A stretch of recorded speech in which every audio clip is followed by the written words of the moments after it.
Hello dear students, myself Dr. Sridhar H, Assistant Professor of History, Mahajana first grade college Mysuru. ಆತ್ಮೀಯ ವಿದ್ಯಾರ್ಥಿಗಳೇ, ಈಗಾಗಲೇ ನಾವು ಕಳೆದ ತರಗತಿಯಲ್ಲಿ ಆಧುನಿಕ ಭಾರತದ 19ನೇ ಶತಮಾನದಲ್ಲಿ ನಡೆದಂಥ ಸಾಮಾಜಿಕ ಮತ್ತು ಧಾರ್ಮಿಕ ಸುಧಾರಣಾ ಚಳುವಳಿಯಲ್ಲಿ ಅತ್ಯಂತ ನಿರ್ಣಾಯಕವಾದ ಪಾತ್ರವನ್ನು ವಹಿಸಿದಂಥ 4 ಮಂದಿ ಆರಂಭದ ಸುಧಾರಕರ ಬಗ್ಗೆ ಸುದೀರ್ಘವಾದಂಥ ಚರ್ಚೆಯನ್ನು ಮಾಡಿದ್ವಿ. ಅವರಲ್ಲಿ ರಾಜಾರಾಮ್ ಮೋಹನ್ ರಾಯ್, ಎರಡನೆಯವರು ಸ್ವಾಮಿ ದಯಾನಂದ ಸರಸ್ವತಿ, ಮೂರನೆಯವರು ಡಾಕ್ಟರ್ ಆತ್ಮರಾಮ್ ಪಾಂಡುರಂಗ, ನಾಲ್ಕನೆಯವರು ಜ್ಯೋತಿ ಬಾಪುಲೆಯವರು.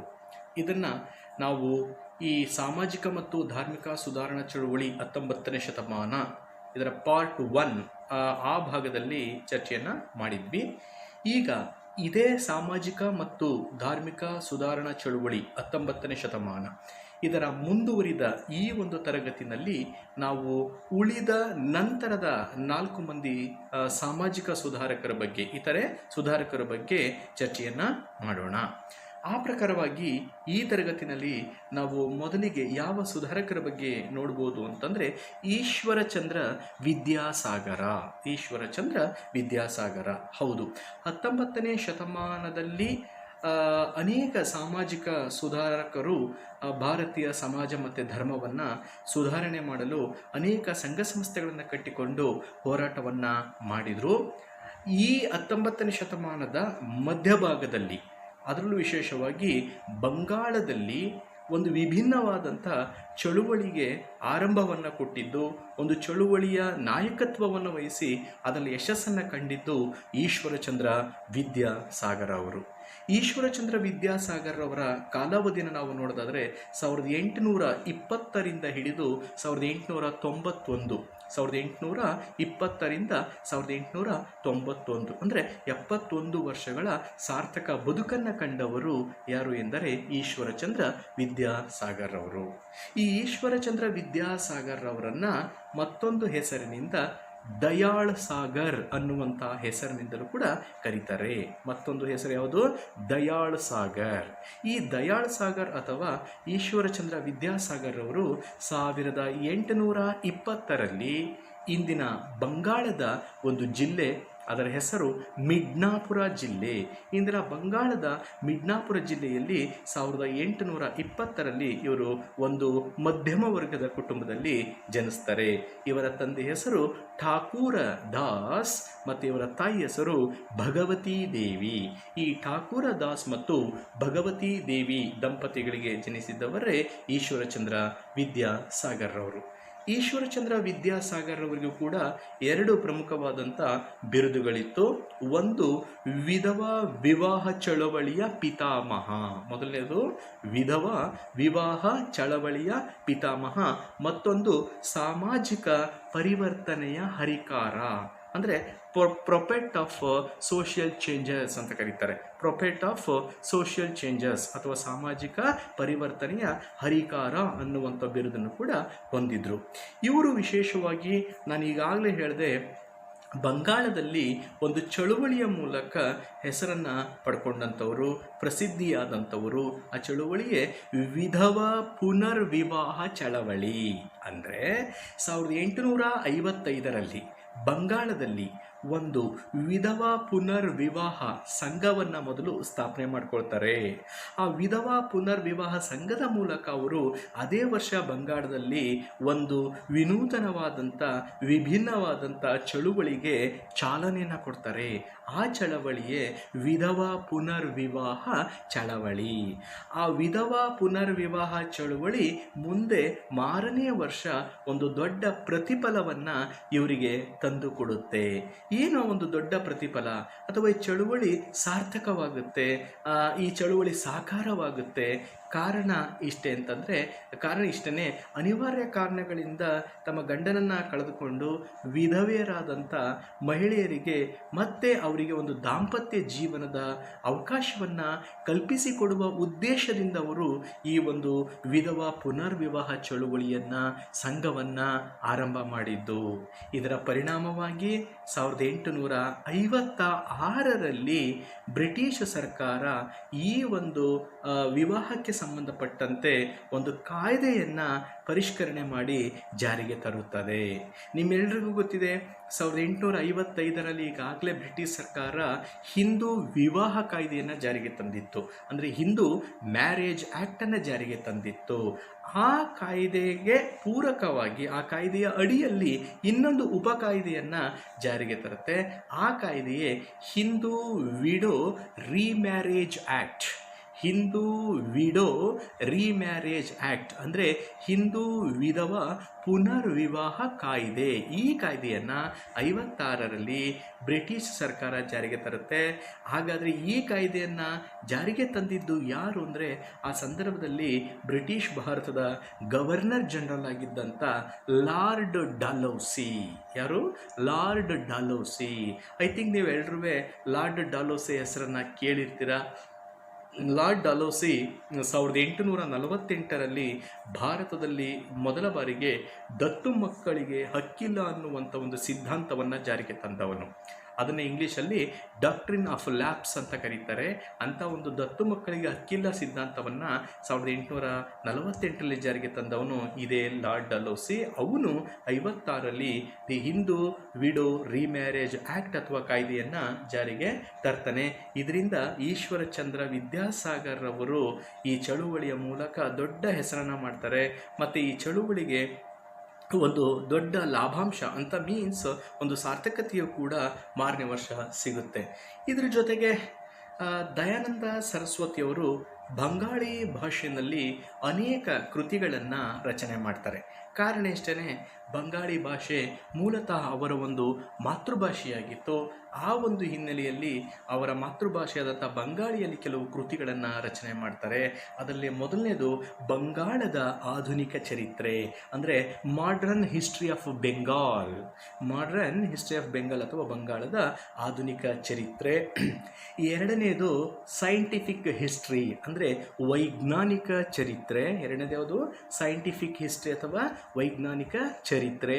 ಮೂರನೇದು ವರ್ಣ ಪರಿಚಯ. ಮೂರನೇದು ಯಾವುದು? ವರ್ಣ ಪರಿಚಯ. ಹೀಗೆ ಈ ಮೂರು ಕೃತಿಗಳನ್ನು ತಮ್ಮ ಮಾತೃಭಾಷೆಯಾದಂಥ ಬಂಗಾಳಿ ಭಾಷೆಯಲ್ಲಿ ಇವರು ಬರೆದು ಪ್ರಕಟವನ್ನು ಮಾಡ್ತಾರೆ.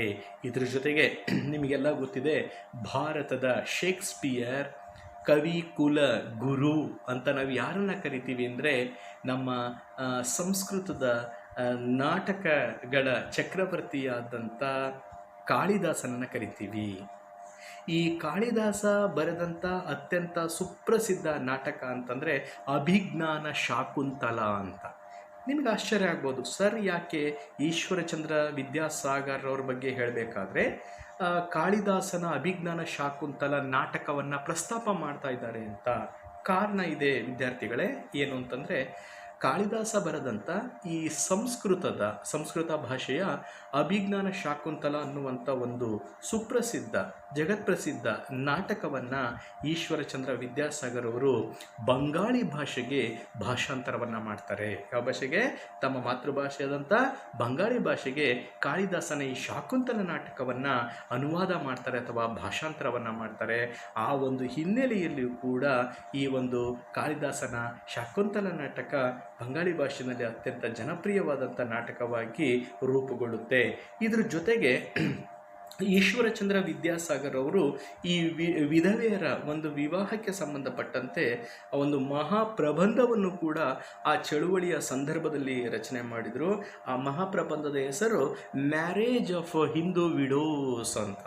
ಅವರು ಬರೆದಂಥ ಒಂದು ಮಹಾಪ್ರಬಂಧದ ಹೆಸರು ಮ್ಯಾರೇಜ್ ಆಫ್ ಹಿಂದೂ ವಿಡೋಸ್ ಅನ್ನುವಂಥ ಒಂದು ಮಹಾಪ್ರಬಂಧವನ್ನು ಕೂಡ ವಿಧವೆಯರ ಒಂದು ಪುನರ್ವಿವಾಹದ ಹಿನ್ನೆಲೆಯಲ್ಲಿ ಬರೆದು ಆ ಮೂಲಕ ಬ್ರಿಟಿಷ್ ಸರ್ಕಾರಕ್ಕೆ ಮನವಿ ಮಾಡ್ಕೊಳ್ತಕ್ಕಂಥ ಪ್ರಯತ್ನವನ್ನು ಮಾಡಿದರು ಆ ಕಾಯ್ದೆಯನ್ನು ಜಾರಿಗೆ ತರಲಿಕ್ಕೆ.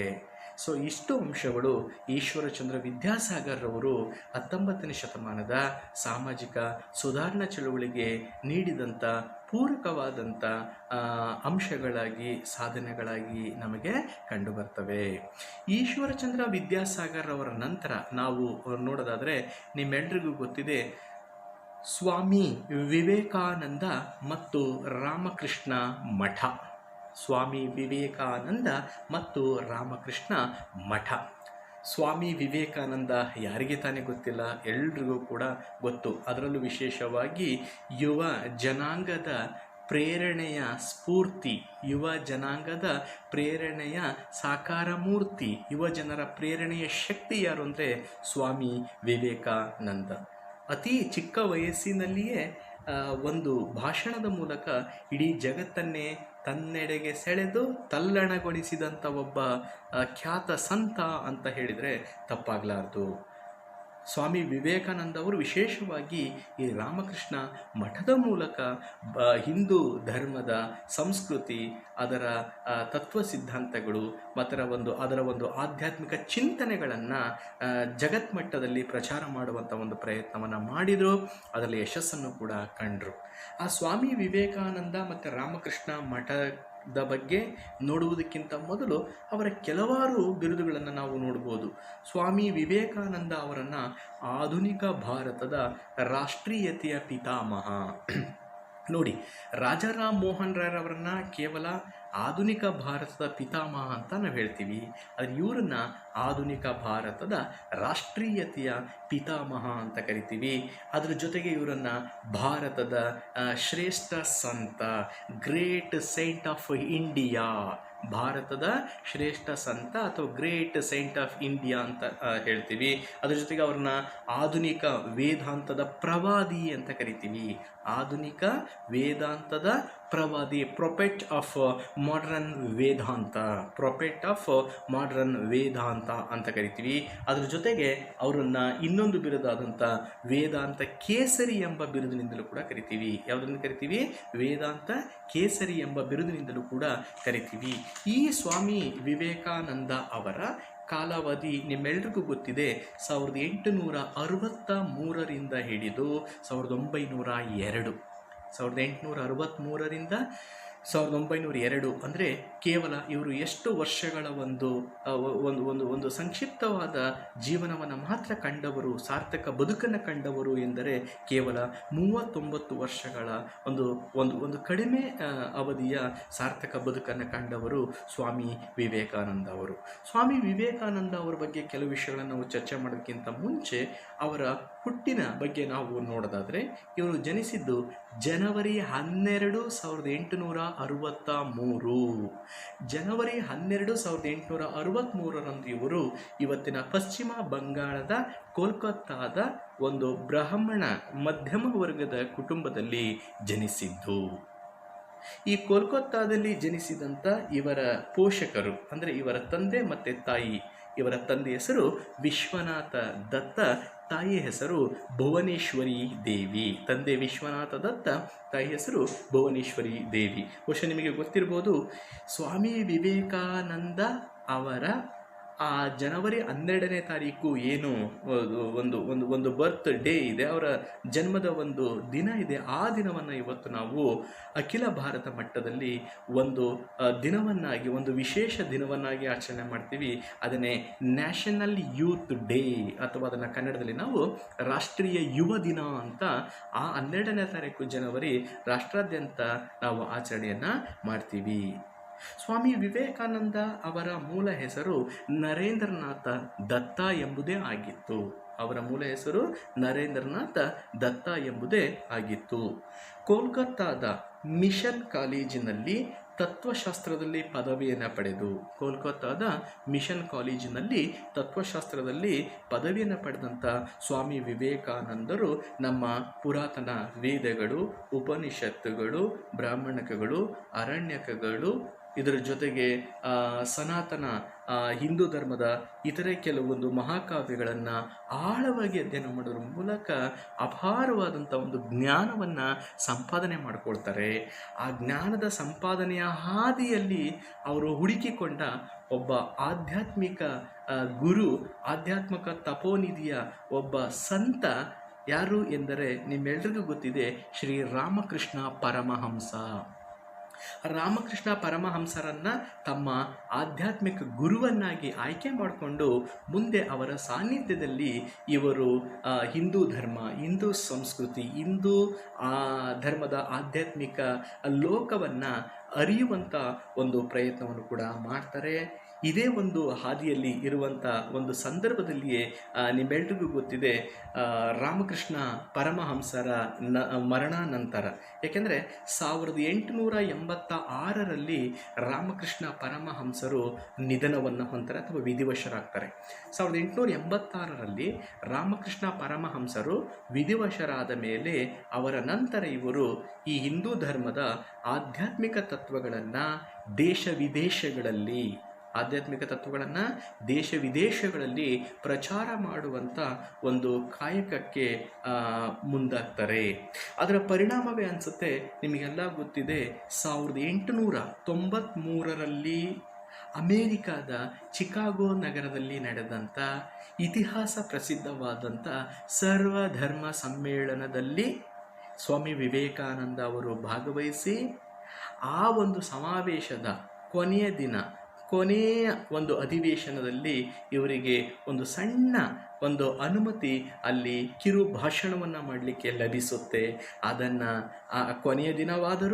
ಕೊನೆಯ ಅಧಿವೇಶನವಾದರೂ ಕೂಡ ಆ ಕೊನೆಯ ಅಧಿವೇಶನದಲ್ಲಿ ಇಡೀ ಅಲ್ಲಿ ನೆರೆದಿದ್ದಂಥ ಸಮಸ್ತ ವಿವಿಧ ರಾಷ್ಟ್ರಗಳ ಧರ್ಮ ಗುರುಗಳು, ಪಂಡಿತರು, ವಿಚಾರವಂತರು ನಿಬ್ಬೆರಗಾಗುವಂತೆ ಮಾಡಿ ಅವಕಾಶವನ್ನು ಚೆನ್ನಾಗಿಯೇ ಬಳಸಿಕೊಂಡು ನಮ್ಮ ಸನಾತನ ಭಾರತೀಯ ಹಿಂದೂ ಧರ್ಮ, ಅದರ ಸಂಸ್ಕೃತಿ, ಅದರ ಆಧ್ಯಾತ್ಮಿಕ ತತ್ವಗಳು, ಸಿದ್ಧಾಂತಗಳು, ಮೌಲ್ಯಗಳನ್ನು ಕೆಲವು ನಿಮಿಷಗಳಲ್ಲಿ ಜಗತ್ತಿಗೆ ಸಾರಿದಂಥ ಒಬ್ಬ ಶ್ರೇಷ್ಠ ಸಂತ, ವೇದಾಂತ ಕೇಸರಿ ಬೇರೆ ಯಾರೂ ಅಲ್ಲ, ಸ್ವಾಮಿ ವಿವೇಕಾನಂದ ಅಂತ ಹೇಳಿದರೆ ತಪ್ಪಾಗಲಾರದು.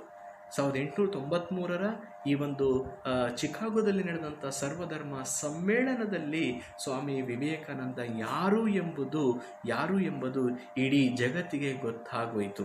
ಅಂದರೆ ಭಾರತೀಯರಿಗೆ ಎಷ್ಟೋ ಮಂದಿಗೆ ಸ್ವಾಮಿ ವಿವೇಕಾನಂದ ಅವರ ಒಂದು ವಿದ್ವತ್ತು, ಅವರ ಒಂದು ಜ್ಞಾನಪೂರ್ಣ ಒಂದು ಉಪನ್ಯಾಸ, ಪ್ರವಚನ ಗೊತ್ತಿರಲಿಲ್ಲ. ಆದರೆ ಅದು ಜಗತ್ತಿನ ಅನೇಕ ರಾಷ್ಟ್ರಗಳಿಗೆ ಈಗಾಗಲೇ ರಾತ್ರೋರಾತ್ರಿ ಅದು ಹಬ್ಬಿ ಹೋಗ್ಬಿಟ್ಟಿತು. ಜಗತ್ಪ್ರಸಿದ್ಧ ಸಂತ ಎಂಬ ಒಂದು ಮುಖ್ಯವಾಹಿನಿಗೆ ಸ್ವಾಮಿ ವಿವೇಕಾನಂದರು ಆಗಲೇ ಬಂದುಬಿಟ್ಟಿದ್ರು. ಬಹುಶಃ ನಿಮಗೆ ಗೊತ್ತಿದೆ, ಈ ಚಿಕಾಗೋದ ಸರ್ವಧರ್ಮ ಸಮ್ಮೇಳನದಲ್ಲಿ ಸ್ವಾಮಿ ವಿವೇಕಾನಂದ ಅವರು ಹೇಳಿದ್ದು ಸರ್ವಧರ್ಮ ಸಮನ್ವಯತೆಯ ತತ್ವವನ್ನು. ಯಾವ ತತ್ವ? ಸರ್ವಧರ್ಮ ಸಮನ್ವಯತ ತತ್ವವನ್ನು ಅಥವಾ ಸಿದ್ಧಾಂತವನ್ನು ಈ ಸಮ್ಮೇಳನದಲ್ಲಿ ಅವರು ಸಾರ್ತಾರೆ. ಇದ್ರ ಜೊತೆಗೆ ಇದೇ ಒಂದು ಸಮ್ಮೇಳನದಲ್ಲಿ ಇವರು ಭಾರತವನ್ನು ಮನುಕುಲದ ಆಧ್ಯಾತ್ಮಿಕ ಜನನಿ ಅಂತ ಕರೀತಾರೆ. ಈ ಸಮ್ಮೇಳನದಲ್ಲಿಯೇ ಇವರು ತಾವು ಹುಟ್ಟಿದ ಈ ಒಂದು ಮಾತೃನಾಡನ್ನು, ಹಿಂದೂಸ್ತಾನವನ್ನು, ಭಾರತವನ್ನು ಏನಂತ ಕರೀತಾರೆ ಅಂದರೆ ಮನುಕುಲದ ಆಧ್ಯಾತ್ಮಿಕ ಜನನಿ ಅನ್ನುವಂಥ ಹೆಸರಿನಿಂದ ಈ ಚಿಕಾಗೋ ಸರ್ವಧರ್ಮ ಸಮ್ಮೇಳನದಲ್ಲಿ ಹೇಳುವಂಥ ಒಂದು ಪ್ರಯತ್ನವನ್ನು ಮಾಡ್ತಾರೆ. ಇದ್ರ ಜೊತೆಗೆ ಇದೇ ಚಿಕಾಗೋ ಸರ್ವಧರ್ಮ ಸಮ್ಮೇಳನದಲ್ಲಿ ಈ ವಿಶ್ವಕ್ಕೆ ಸರ್ವಧರ್ಮ ಸಮನ್ವಯತೆಯ ಜೊತೆಗೆ ಇನ್ನೆರಡು ಅಂಶಗಳನ್ನು ಕೂಡ ಅವರು ಪ್ರಮುಖವಾಗಿ ಪ್ರತಿಪಾದನೆ ಮಾಡ್ತಾರೆ. ಒಂದು ಸಾರ್ವತ್ರಿಕ ಸಹಿಷ್ಣುತೆ, ಅಂದರೆ ಯೂನಿವರ್ಸಲ್ ಟಾಲರೆನ್ಸ್ ಅಂತ ಕರಿತೀವಿ. ಅದನ್ನು ಇಂಗ್ಲೀಷಲ್ಲಿ ಎಂತ ಕರಿತೀವಿ? ಯೂನಿವರ್ಸಲ್ ಟಾಲರೆನ್ಸ್ ಅಥವಾ ಸಾರ್ವತ್ರಿಕ ಸಹಿಷ್ಣುತೆ. ಮತ್ತು ಇನ್ನೊಂದು ಮಾನವ ಸಹೋದರತ್ವ, ಹ್ಯೂಮನ್ ಬ್ರದರ್ಹುಡ್ ಅಥವಾ ಸಾರ್ವತ್ರಿಕ ಸಹೋದರತ್ವವನ್ನು ಅಥವಾ ಆ ತತ್ವ ಸಿದ್ಧಾಂತಗಳನ್ನು ಈ ಸಮ್ಮೇಳನದಲ್ಲಿ ಸಾರ್ತಾರೆ. ಇದ್ರ ಜೊತೆಗೆ 1896ಕ್ಕೆ ನಾವು ಬಂದರೆ, ಇದೇ 1896ರಲ್ಲಿ ಇವರು ಅಮೇರಿಕಾದ ನ್ಯೂಯಾರ್ಕ್ನಲ್ಲಿ ಇದ್ದಂಥ ಸಂದರ್ಭದಲ್ಲಿ ಒಂದು ಸಂಘವನ್ನು ಸ್ಥಾಪನೆ ಮಾಡ್ತಾರೆ. ಅಂದರೆ ಹಿಂದೂ ಧರ್ಮ, ಹಿಂದೂ ಸಂಸ್ಕೃತಿಯನ್ನು ಮತ್ತಷ್ಟು ದೊಡ್ಡ ಪ್ರಮಾಣದಲ್ಲಿ ಐರೋಪ್ಯ ರಾಷ್ಟ್ರಗಳಲ್ಲಿ ಪ್ರಚಾರ ಮಾಡುವ ಉದ್ದೇಶದಿಂದ. ಹಾಗಾದರೆ 1896ರಲ್ಲಿ ಅಮೇರಿಕದ ನ್ಯೂಯಾರ್ಕ್ನಲ್ಲಿ ಇವರು ಸ್ಥಾಪನೆ ಮಾಡಿದ ಒಂದು ಸಂಘದ ಹೆಸರು ವೇದಾಂತ ಸಂಘ ಅಂತಕ್ಕಂಥದ್ದು. ಯಾವುದು? ವೇದಾಂತ ಸಂಘವನ್ನು ಸ್ಥಾಪನೆ ಮಾಡಿದೆ. ಅದ್ರ ಮೂಲಕ ನಮ್ಮ ಸನಾತನ ಹಿಂದೂ ಧರ್ಮ ಮತ್ತು ಅದರ ತತ್ವ ಸಿದ್ಧಾಂತಗಳನ್ನು ಪ್ರಪಂಚದ ಬೇರೆ ಬೇರೆ ರಾಷ್ಟ್ರಗಳಿಗೂ ಕೂಡ ಸಾರುವಂಥ ಒಂದು ಪ್ರಯತ್ನವನ್ನು ಮಾಡ್ತಾರೆ. ಇದ್ರ ಜೊತೆಗೆ 1897 ಅಂತ ಬಂದರೆ ನಿಮ್ಮೆಲ್ರಿಗೂ ಗೊತ್ತಿದೆ, 1897 ಮೇ 5ನೇ ತಾರೀಕು ಇದೇ ಕೋಲ್ಕತ್ತಾದ ಒಂದು ನಗರ, ಒಂದು ಪ್ರದೇಶ, ಅದರ ಹೆಸರು ಬೇಲೂರು. ಕೋಲ್ಕತ್ತಾಗೆ ಸೇರಿದ ಬೇಲೂರು ಅನ್ನುವಂಥ ಒಂದು ಸ್ಥಳದಲ್ಲಿ ತಮ್ಮ ಆಧ್ಯಾತ್ಮಿಕ ಗುರುಗಳಾದಂಥ ತಮ್ಮ ಆಧ್ಯಾತ್ಮಿಕ ಗುರುಗಳಾದಂಥ ರಾಮಕೃಷ್ಣ ಪರಮಹಂಸರ ಹೆಸರಿನಲ್ಲಿ ಒಂದು ಐತಿಹಾಸಿಕ ಮಠವನ್ನು ಕೂಡ ಸ್ಥಾಪನೆ ಮಾಡ್ತಾರೆ. ಹಾಗಾದರೆ 1897ರಲ್ಲಿ ಈ ಕೋಲ್ಕತ್ತಾದ ಬೇಲೂರು ಸ್ಥಳದಲ್ಲಿ ಅವರು ಸ್ಥಾಪನೆ ಮಾಡಿದ ಮಠದ ಹೆಸರೇ ಚಾರಿತ್ರಿಕ ಪ್ರಸಿದ್ಧವಾದ ರಾಮಕೃಷ್ಣ ಮಠ ಅಥವಾ ಮಿಷನ್. ರಾಮಕೃಷ್ಣ ಮಿಷನ್ನನ್ನು ಅಲ್ಲಿ ಸ್ಥಾಪನೆ ಮಾಡಿದರು. ಇದಾದ ಮೇಲೆ 1900 ಮತ್ತೊಮ್ಮೆ ಇವರು ವಿಶ್ವಮಟ್ಟದಲ್ಲಿ ಒಂದು ಸಮ್ಮೇಳನದಲ್ಲಿ ಭಾಗವಹಿಸುವಂಥ ಒಂದು ಸದಾವಕಾಶವನ್ನು ಪಡ್ಕೊಳ್ತಾರೆ. ಅದು 1900ರಲ್ಲಿ ಫ್ರಾನ್ಸಿನ ರಾಜಧಾನಿಯಾದಂಥ ಪ್ಯಾರಿಸ್ನಲ್ಲಿ ನಡೆದಂಥ ಸರ್ವಧರ್ಮ ಸಮ್ಮೇಳನ. 1900ರ ಪ್ಯಾರಿಸ್ನ ಸರ್ವಧರ್ಮ ಸಮ್ಮೇಳನಕ್ಕೂ ಕೂಡ ಸ್ವಾಮಿ ವಿವೇಕಾನಂದ ಅವರನ್ನು ಭಾರತದ ಒಬ್ಬ ಧರ್ಮ ಸಂತನಾಗಿ ಅಲ್ಲಿನ ಭಾಷಣಕಾರನಾಗಿ ಉಪನ್ಯಾಸವನ್ನು ಕೊಡಲಿಕ್ಕೆ ಆಹ್ವಾನವನ್ನು ಮಾಡ್ತಾರೆ. ಆದ್ದರಿಂದ ಆ ಪ್ಯಾರಿಸ್ ಸರ್ವಧರ್ಮ ಸಮ್ಮೇಳನದಲ್ಲೂ ಕೂಡ ಸ್ವಾಮಿ ವಿವೇಕಾನಂದ ಭಾಗವಹಿಸಿ ಅಲ್ಲಿಯೂ ಕೂಡ ನಮ್ಮ ಸನಾತನ ಹಿಂದೂ ಧರ್ಮ ಮತ್ತು ಸಂಸ್ಕೃತಿಯನ್ನು ಕುರಿತು ವಿದೇಶಿ ರಾಷ್ಟ್ರಗಳಲ್ಲಿ ಅಥವಾ ಜನರಲ್ಲಿ ಜಾಗೃತಿಯನ್ನು ಮೂಡಿಸ್ತಕ್ಕಂಥ ಒಂದು ಪ್ರಯತ್ನವನ್ನು ಮಾಡಿದರು. ಇದರ ಜೊತೆಗೆ ಸ್ವಾಮಿ ವಿವೇಕಾನಂದ ಅವರು ಅನೇಕ ಪತ್ರಿಕೆಗಳನ್ನು ಕೂಡ ಬರೆದು ಪ್ರಕಟ ಮಾಡ್ತಾರೆ, ಅನೇಕ ಕೃತಿಗಳನ್ನು ಕೂಡ ಹೊರಡಿಸ್ತಾರೆ. പക്ഷേ ನಿಮಗೆ ಗೊತ್ತಿದೆ ಇನ್ನೊಂದು ಅವರ ಸುಪ್ರಸಿದ್ಧವಾದಂಥ ಸಂದೇಶಗಳು, ಘೋಷವಾಕ್ಯಗಳು. ಏಳಿ ಎದ್ದೇಳಿ ಗುರಿ ಮುಟ್ಟುವ ತನಕ ನಿಲ್ಲದಿರಿ ಎನ್ಬೋದು. ಏಳಿ ಎದ್ದೇಳಿ ಗುರಿ ಮುಟ್ಟುವ ತನಕ ನಿಲ್ಲದಿರಿ.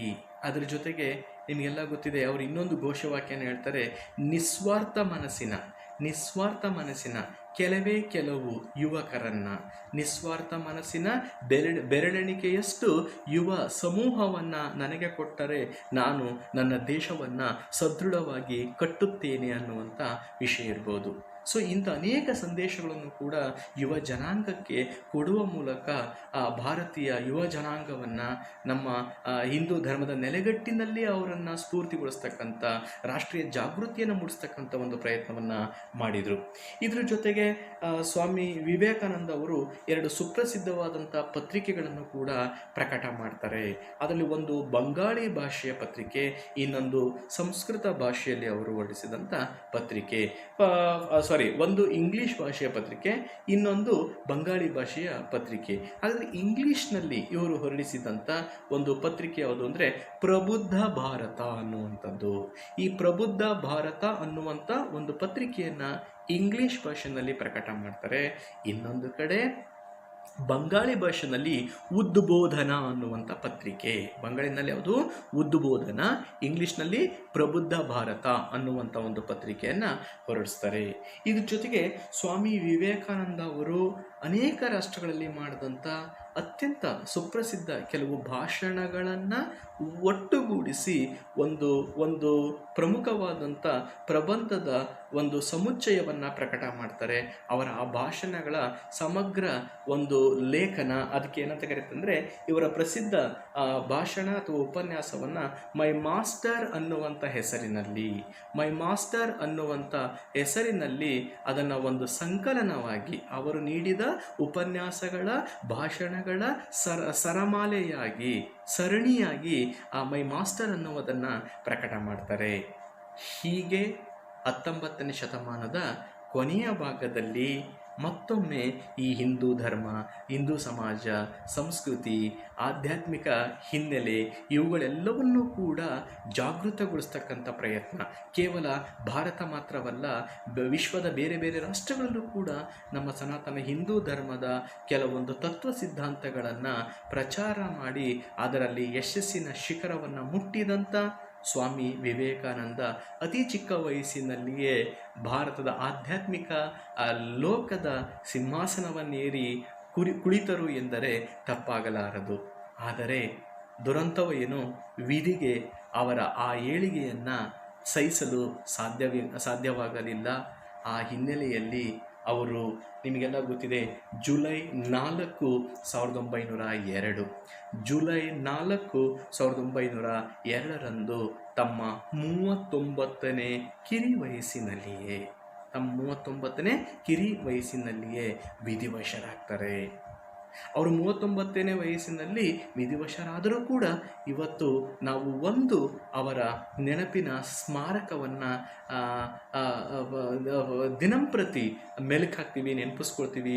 ಅದು ನಿಮಗೆಲ್ರಿಗೂ ಗೊತ್ತಿರುವಂತೆ ಕನ್ಯಾಕುಮಾರಿಯಲ್ಲಿರ್ತಕ್ಕಂಥ ಅವರ ಒಂದು ಸ್ಮಾರಕ, ಕನ್ಯಾಕುಮಾರಿಯಲ್ಲಿರ್ತಕ್ಕಂಥ ಅವರ ಒಂದು ಸ್ಮಾರಕ, ಅವರ ಬದುಕು ಮತ್ತು ಅವರು ಈ ಜಗತ್ತಿಗೆ ನೀಡಿದಂಥ ಆ ಸಂದೇಶವನ್ನು, ಆ ವಿವೇಕಾನಂದರ ಒಂದು ಸ್ಮಾರಕ ಕನ್ಯಾಕುಮಾರಿಯಲ್ಲಿ ಪ್ರತಿಯೊಬ್ಬ ಪ್ರವಾಸಿನಿಗೂ ಕೂಡ ಅವರ ಕೊಡುಗೆಗಳನ್ನು ಕಟ್ಟಿಕೊಡುತ್ತೆ ಅಂತ ಹೇಳ್ತಾ ಇಷ್ಟು ಈ ಸ್ವಾಮಿ ವಿವೇಕಾನಂದರ ಕೊಡುಗೆಗಳ ಬಗ್ಗೆ ನನ್ನ ವಿಷಯಗಳನ್ನು ಹಂಚಿಕೊಳ್ತೀನಿ.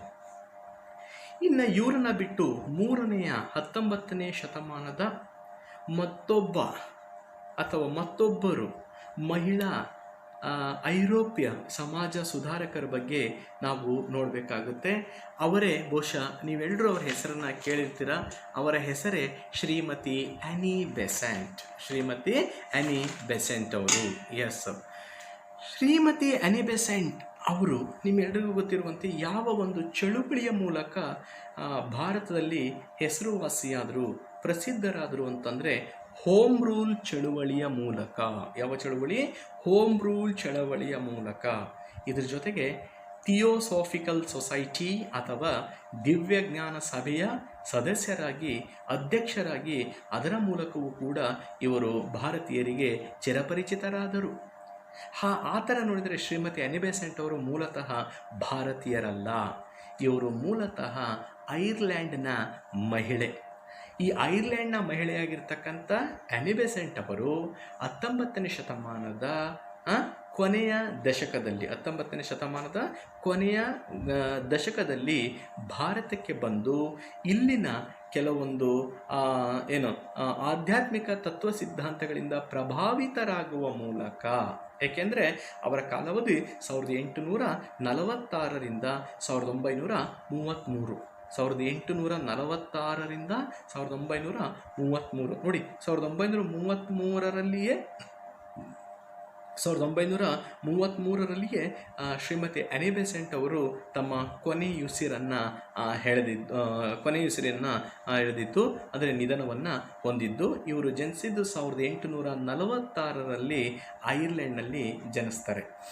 ಹಾಗಾದರೆ 1890ರ ಆಜುಬಾಜು ಆ ದಶಕದಲ್ಲಿ ಭಾರತಕ್ಕೆ ಬಂದಂಥ ಈ ಶ್ರೀಮತಿ ಆ್ಯನಿ ಬೆಸೆಂಟ್ ಅವರು 1893ರಲ್ಲಿ ಇವರು ಒಂದು ಸೊಸೈಟಿಯ ಸದಸ್ಯತ್ವವನ್ನು ಸ್ವೀಕಾರ ಮಾಡಿದರು. ಹಾಗಾದರೆ ಯಾವ ಒಂದು ಸೊಸೈಟಿಯ ಸದಸ್ಯತ್ವವನ್ನು ಸ್ವೀಕಾರ ಮಾಡಿದರು ಅಂದರೆ ಥಿಯೋಸಾಫಿಕಲ್ ಸೊಸೈಟಿ, ಅಥವಾ ಕನ್ನಡದಲ್ಲಿ ಅದನ್ನು ದಿವ್ಯಜ್ಞಾನ ಸಭೆ ಅಂತ ಕರಿತೀವಿ. ಥಿಯೋಸಾಫಿಕಲ್ ಸೊಸೈಟಿ ಅಥವಾ ದಿವ್ಯಜ್ಞಾನ ಸಭೆ. ಇವರೇ ಸಂಸ್ಥಾಪಕರಲ್ಲ. ಇಲ್ಲಿ ಒಂದು ಗಮನಿಸಬೇಕು, ಈ ಥಿಯೋಸಾಫಿಕಲ್ ಸೊಸೈಟಿ ಮೊದಲ ಬಾರಿಗೆ ಸ್ಥಾಪನೆಯಾಗಿದ್ದು ಭಾರತದಲ್ಲ. ಇದು ಅಮೇರಿಕಾದ ನ್ಯೂಯಾರ್ಕ್ ನಗರದಲ್ಲಿ 1875ರಲ್ಲಿ ಪ್ರಪ್ರಥಮ ಬಾರಿಗೆ ಸ್ಥಾಪನೆಯಾಗಿದ್ದು. ಅಮೇರಿಕಾದ ಮೇಡಮ್ ಬ್ಲಾವಟ್ಸ್ಕಿ ಮತ್ತು ರಷ್ಯಾದ ಕರ್ನಲ್ H.H. ಓಲ್ಕಾಟ್ ಇವರಿಬ್ಬರೂ ಸೇರಿಕೊಂಡು ಅಮೇರಿಕಾದ ನ್ಯೂಯಾರ್ಕ್ನಲ್ಲಿ ಈ ಒಂದು ಥಿಯೋಸಾಫಿಕಲ್ ಸೊಸೈಟಿಯನ್ನು ಆರಂಭ ಮಾಡ್ತಾರೆ. ಆದರೆ ಇದರ ಒಂದು ಶಾಖೆ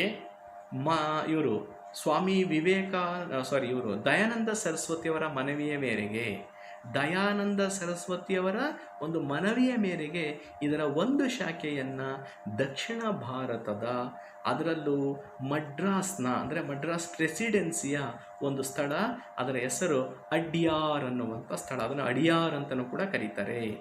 ಈ ದಕ್ಷಿಣ ಭಾರತದ ಮಡ್ರಾಸ್ನ ಅಡಿಯಾರ್ ಅನ್ನುವಂಥ ಸ್ಥಳದಲ್ಲಿ 1882ರಲ್ಲಿ ಈ ಥಿಯೋಸಾಫಿಕಲ್ ಸೊಸೈಟಿ ಅಥವಾ ದಿವ್ಯಜ್ಞಾನ ಸಭೆಯ ಒಂದು ಶಾಖೆ ಸ್ಥಾಪನೆಯಾಗುತ್ತೆ. ಈ ಒಂದು ಶಾಖೆಯ ಸದಸ್ಯತ್ವವನ್ನು ಆ್ಯನಿ ಬೆಸೆಂಟ್ ಅವರು ಪಡ್ಕೊಂಡಿದ್ದು 11 ವರ್ಷಗಳ ತರುವಾಯ, ಅಂದರೆ 1893ರಲ್ಲಿ. ಅದಾದಮೇಲೆ ಆ್ಯನಿ ಬೆಸೆಂಟ್ ರವರ ಮುಂದಿನ ಭಾರತದಲ್ಲಿನ ತಮ್ಮ ಒಂದು ಹೋರಾಟ ಅಥವಾ ಸುಧಾರಣೆಯ ಹಾದಿಯನ್ನು ನೋಡ್ತಾ ಹೋದರೆ 1898ರಲ್ಲಿ ಇವರು ಬನಾರಸ್ ಅಥವಾ ಇವತ್ತಿನ ವಾರಣಾಸಿ ಬನಾರಸ್ನಲ್ಲಿ ಇವರು ಒಂದು ಕಾಲೇಜನ್ನು ಸ್ಥಾಪನೆ ಮಾಡ್ತಾರೆ. 1898ರಲ್ಲಿ ಅವರು ಬನಾರಸ್ನಲ್ಲಿ ಸ್ಥಾಪಿಸಿದ ಕಾಲೇಜಿನ ಹೆಸರೇ ಸೆಂಟ್ರಲ್ ಹಿಂದೂ ಕಾಲೇಜ್. ಇದನ್ನು ಬನಾರಸ್ ಸೆಂಟ್ರಲ್ ಹಿಂದೂ ಕಾಲೇಜ್ ಅಂತಲೂ ಕೂಡ ಕರೀತಾರೆ.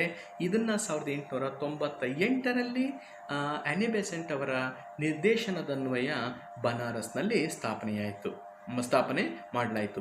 ಈ ಬನಾರಸ್ ಸೆಂಟ್ರಲ್ ಹಿಂದೂ ವಿಶ್ವವಿದ್ಯಾನಿಲಯವೇ ಮುಂದೆ 1916ರಲ್ಲಿ ಒಂದು ಸುಪ್ರಸಿದ್ಧ ವಿಶ್ವವಿದ್ಯಾನಿಲಯವಾಗುತ್ತೆ. ಆ ಸುಪ್ರಸಿದ್ಧ ವಿಶ್ವವಿದ್ಯಾನಿಲಯದ ಹೆಸರೇ ಬನಾರಸ್ ಹಿಂದೂ ವಿಶ್ವವಿದ್ಯಾನಿಲಯ. ಈ ಬನಾರಸ್ ಹಿಂದೂ ವಿಶ್ವವಿದ್ಯಾನಿಲಯ ನಮ್ಮ ಮೈಸೂರು ವಿಶ್ವವಿದ್ಯಾನಿಲಯ ಯಾವಾಗ ಸ್ಥಾಪನೆಯಾಯಿತೋ ಅದೇ ವರ್ಷ ಸ್ಥಾಪನೆಯಾಗಿದ್ದು 1916. ನಾಲ್ವಡಿ ಕೃಷ್ಣರಾಜ ಒಡೆಯರ್ರವರು ಕೂಡ ಈ ಬನಾರಸ್ ಹಿಂದೂ ವಿಶ್ವವಿದ್ಯಾನಿಲಯದ ಗೌರವ ಕುಲಪತಿಗಳಾಗಿ ಸೇವೆಯನ್ನು ಸಲ್ಲಿಸಿದಂಥ ಒಂದು ಇತಿಹಾಸವೂ ಕೂಡ ಇದೆ. ಈ 16ರಲ್ಲಿ ಬನಾರಸ್ ಹಿಂದೂ ವಿಶ್ವವಿದ್ಯಾನಿಲಯದ ಸ್ಥಾಪನೆಯಲ್ಲಿ ಮದನ ಮೋಹನ ಮಾಳವೀಯ ಅವರ ಪಾತ್ರ ಅತ್ಯಂತ ಒಂದು ದೊಡ್ಡ ಪಾತ್ರ ಅಂತ ಹೇಳಿದರೆ ತಪ್ಪಾಗಲಾರ್ದು. ಸೊ ಅಂಥ ವಿಶ್ವವಿದ್ಯಾಲಯ ಸ್ಥಾಪನೆ ಮಾಡಬೇಕಾದ್ರೆ 98ರಲ್ಲಿ ಆನಿ ಬೆಸೆಂಟ್ ಅವರು ಸ್ಥಾಪನೆ ಮಾಡಿದಂಥ ಸೆಂಟ್ರಲ್ ಹಿಂದೂ ಕಾಲೇಜೇ ಮೂಲ ಕಾರಣ ಅಂತೇಳಿ ನಾವು ಹೇಳ್ಬೋದು. ಇದರ ಜೊತೆಗೆ 1904ರಲ್ಲಿ ಇವರು ಮಡ್ರಾಸ್ನಲ್ಲಿ ಒಂದು ಸಂಘವನ್ನು ಸ್ಥಾಪನೆ ಮಾಡ್ತಾರೆ. 1904ರಲ್ಲಿ ಮಡ್ರಾಸ್ನಲ್ಲಿ ಇವರು ಮಡ್ರಾಸ್ ಹಿಂದೂ ಸಂಘ ಅಂತಕ್ಕಂಥದ್ದನ್ನು ಸ್ಥಾಪನೆ ಮಾಡ್ತಾರೆ. ಮಡ್ರಾಸ್ ಹಿಂದೂ ಅಸೋಸಿಯೇಷನ್, ಇಂಗ್ಲೀಷಲ್ಲಿ ಮಡ್ರಾಸ್ ಹಿಂದೂ ಅಸೋಸಿಯೇಷನ್ ಅಥವಾ ಮಡ್ರಾಸ್ ಹಿಂದೂ ಸಂಘ ಅಂತ ಕರೀತಾರೆ. ಇದನ್ನು 1904ರಲ್ಲಿ ಸ್ಥಾಪನೆ ಮಾಡ್ತಾರೆ.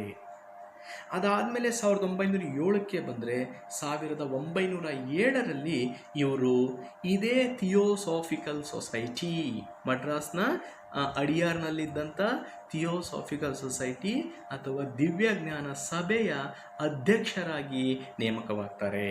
ಭಾಳ ಸೂಕ್ಷ್ಮವಾಗಿ ಇಲ್ಲಿ ಗಮನಿಸಬೇಕು. 1893ರಲ್ಲಿ ಕೇವಲ ಇವರು ಈ ಥಿಯೋಸಾಫಿಕಲ್ ಸೊಸೈಟಿಯ ಸದಸ್ಯರಾಗಿದ್ದರು. 1907ರಲ್ಲಿ ಇವರು ಇದೇ ಮಡ್ರಾಸ್ನ ಅಡಿಯಾರ್ನ ಥಿಯೋಸಾಫಿಕಲ್ ಸೊಸೈಟಿಯ ಅಧ್ಯಕ್ಷರಾಗಿ ಆಯ್ಕೆಯಾಗ್ತಾರೆ. ಅದಾದಮೇಲೆ ನೆಕ್ಸ್ಟು ಇನ್ನೊಂದು ಪ್ರಮುಖವಾದಂಥ ಇವರ ಸಾಧನೆ ಅದೇನು ಅಂದರೆ, ನಮ್ಮ ಹಿಂದೂ ಧರ್ಮದ ಪವಿತ್ರ ಗ್ರಂಥ ಯಾವುದು ಎಂದರೆ ಭಗವದ್ಗೀತೆ. ಆ ಹಿಂದೂ ಧರ್ಮದ ಪವಿತ್ರ ಗ್ರಂಥವಾದಂಥ ಸಂಸ್ಕೃತದಲ್ಲಿದ್ದಂಥ ಭಗವದ್ಗೀತೆಯನ್ನು ಪ್ರಪ್ರಥಮ ಬಾರಿಗೆ ಇಂಗ್ಲೀಷ್ ಭಾಷೆಗೆ, ಯಾವ ಭಾಷೆಗೆ? ಇಂಗ್ಲೀಷ್ ಭಾಷೆ ಅಥವಾ ಆಂಗ್ಲ ಭಾಷೆಗೆ ಅದನ್ನು ತರ್ಜುಮೆ ಮಾಡಿದ್ದು ಅಥವಾ ಅನುವಾದವನ್ನು ಮಾಡಿದಂಥ ಒಂದು ಕೀರ್ತಿ ಮತ್ತು ಹೆಗ್ಗಳಿಕೆ ಯಾರಿಗೆ ಸಲ್ಲುತ್ತೆ? ಶ್ರೀಮತಿ ಆನಿ ಬೆಸೆಂಟ್ ಅವರಿಗೆ ಸಲ್ಲುತ್ತದೆ. ಇದರ ಜೊತೆಗೆ 1913ಕ್ಕೆ ಬಂದರೆ ನಾವು 1913ರಲ್ಲಿ ಇದೇ ಮಡ್ರಾಸ್ನ ಅಡಿಯಾರ್ನಲ್ಲಿ ಅವರು ಒಂದು ದೇಶೀಯ ಮಟ್ಟದ ವಿಶ್ವವಿದ್ಯಾನಿಲಯವನ್ನು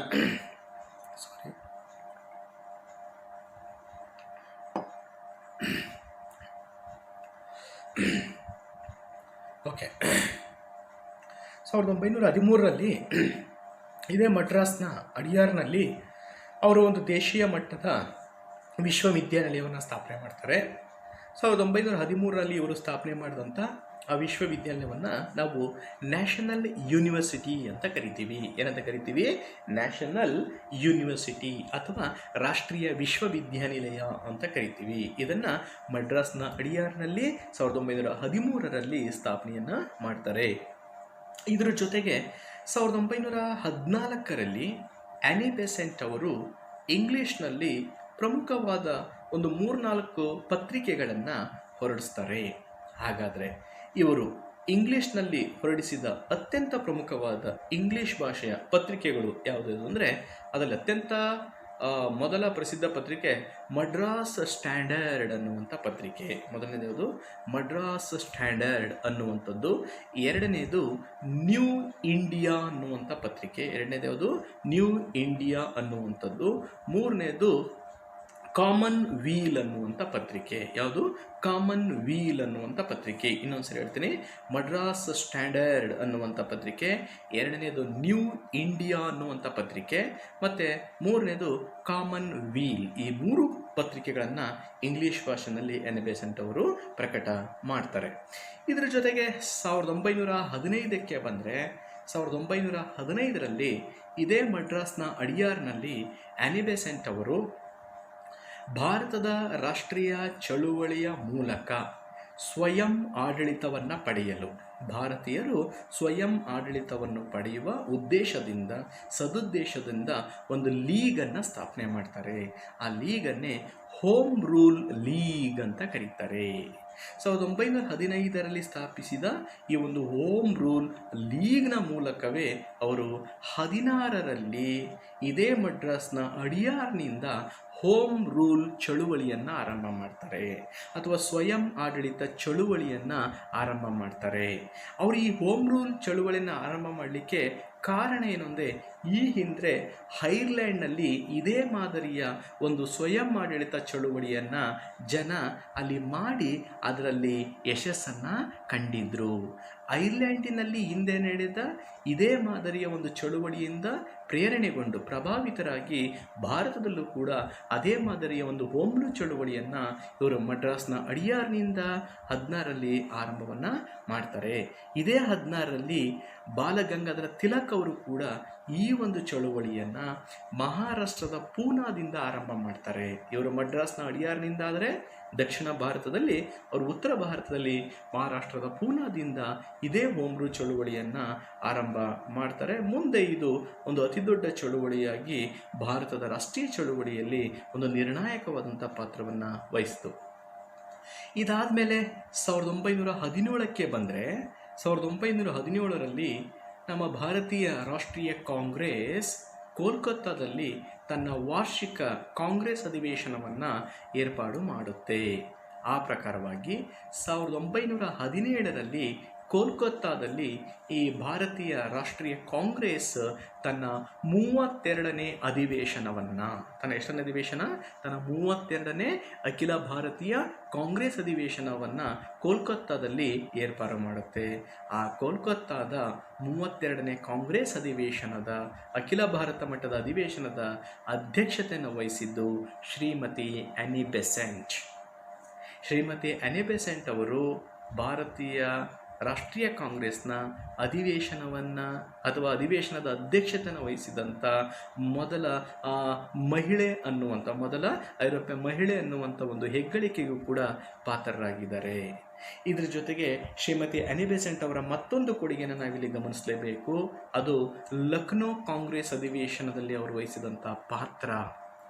1916ರಲ್ಲಿ ಉತ್ತರ ಪ್ರದೇಶದ ಲಕ್ನೋದಲ್ಲಿ ಭಾರತೀಯ ರಾಷ್ಟ್ರೀಯ ಕಾಂಗ್ರೆಸ್ ತನ್ನ 31ನೇ ರಾಷ್ಟ್ರೀಯ ಕಾಂಗ್ರೆಸ್ನ ಅಧಿವೇಶನವನ್ನು ಆಯೋಜನೆ ಮಾಡಿರುತ್ತೆ.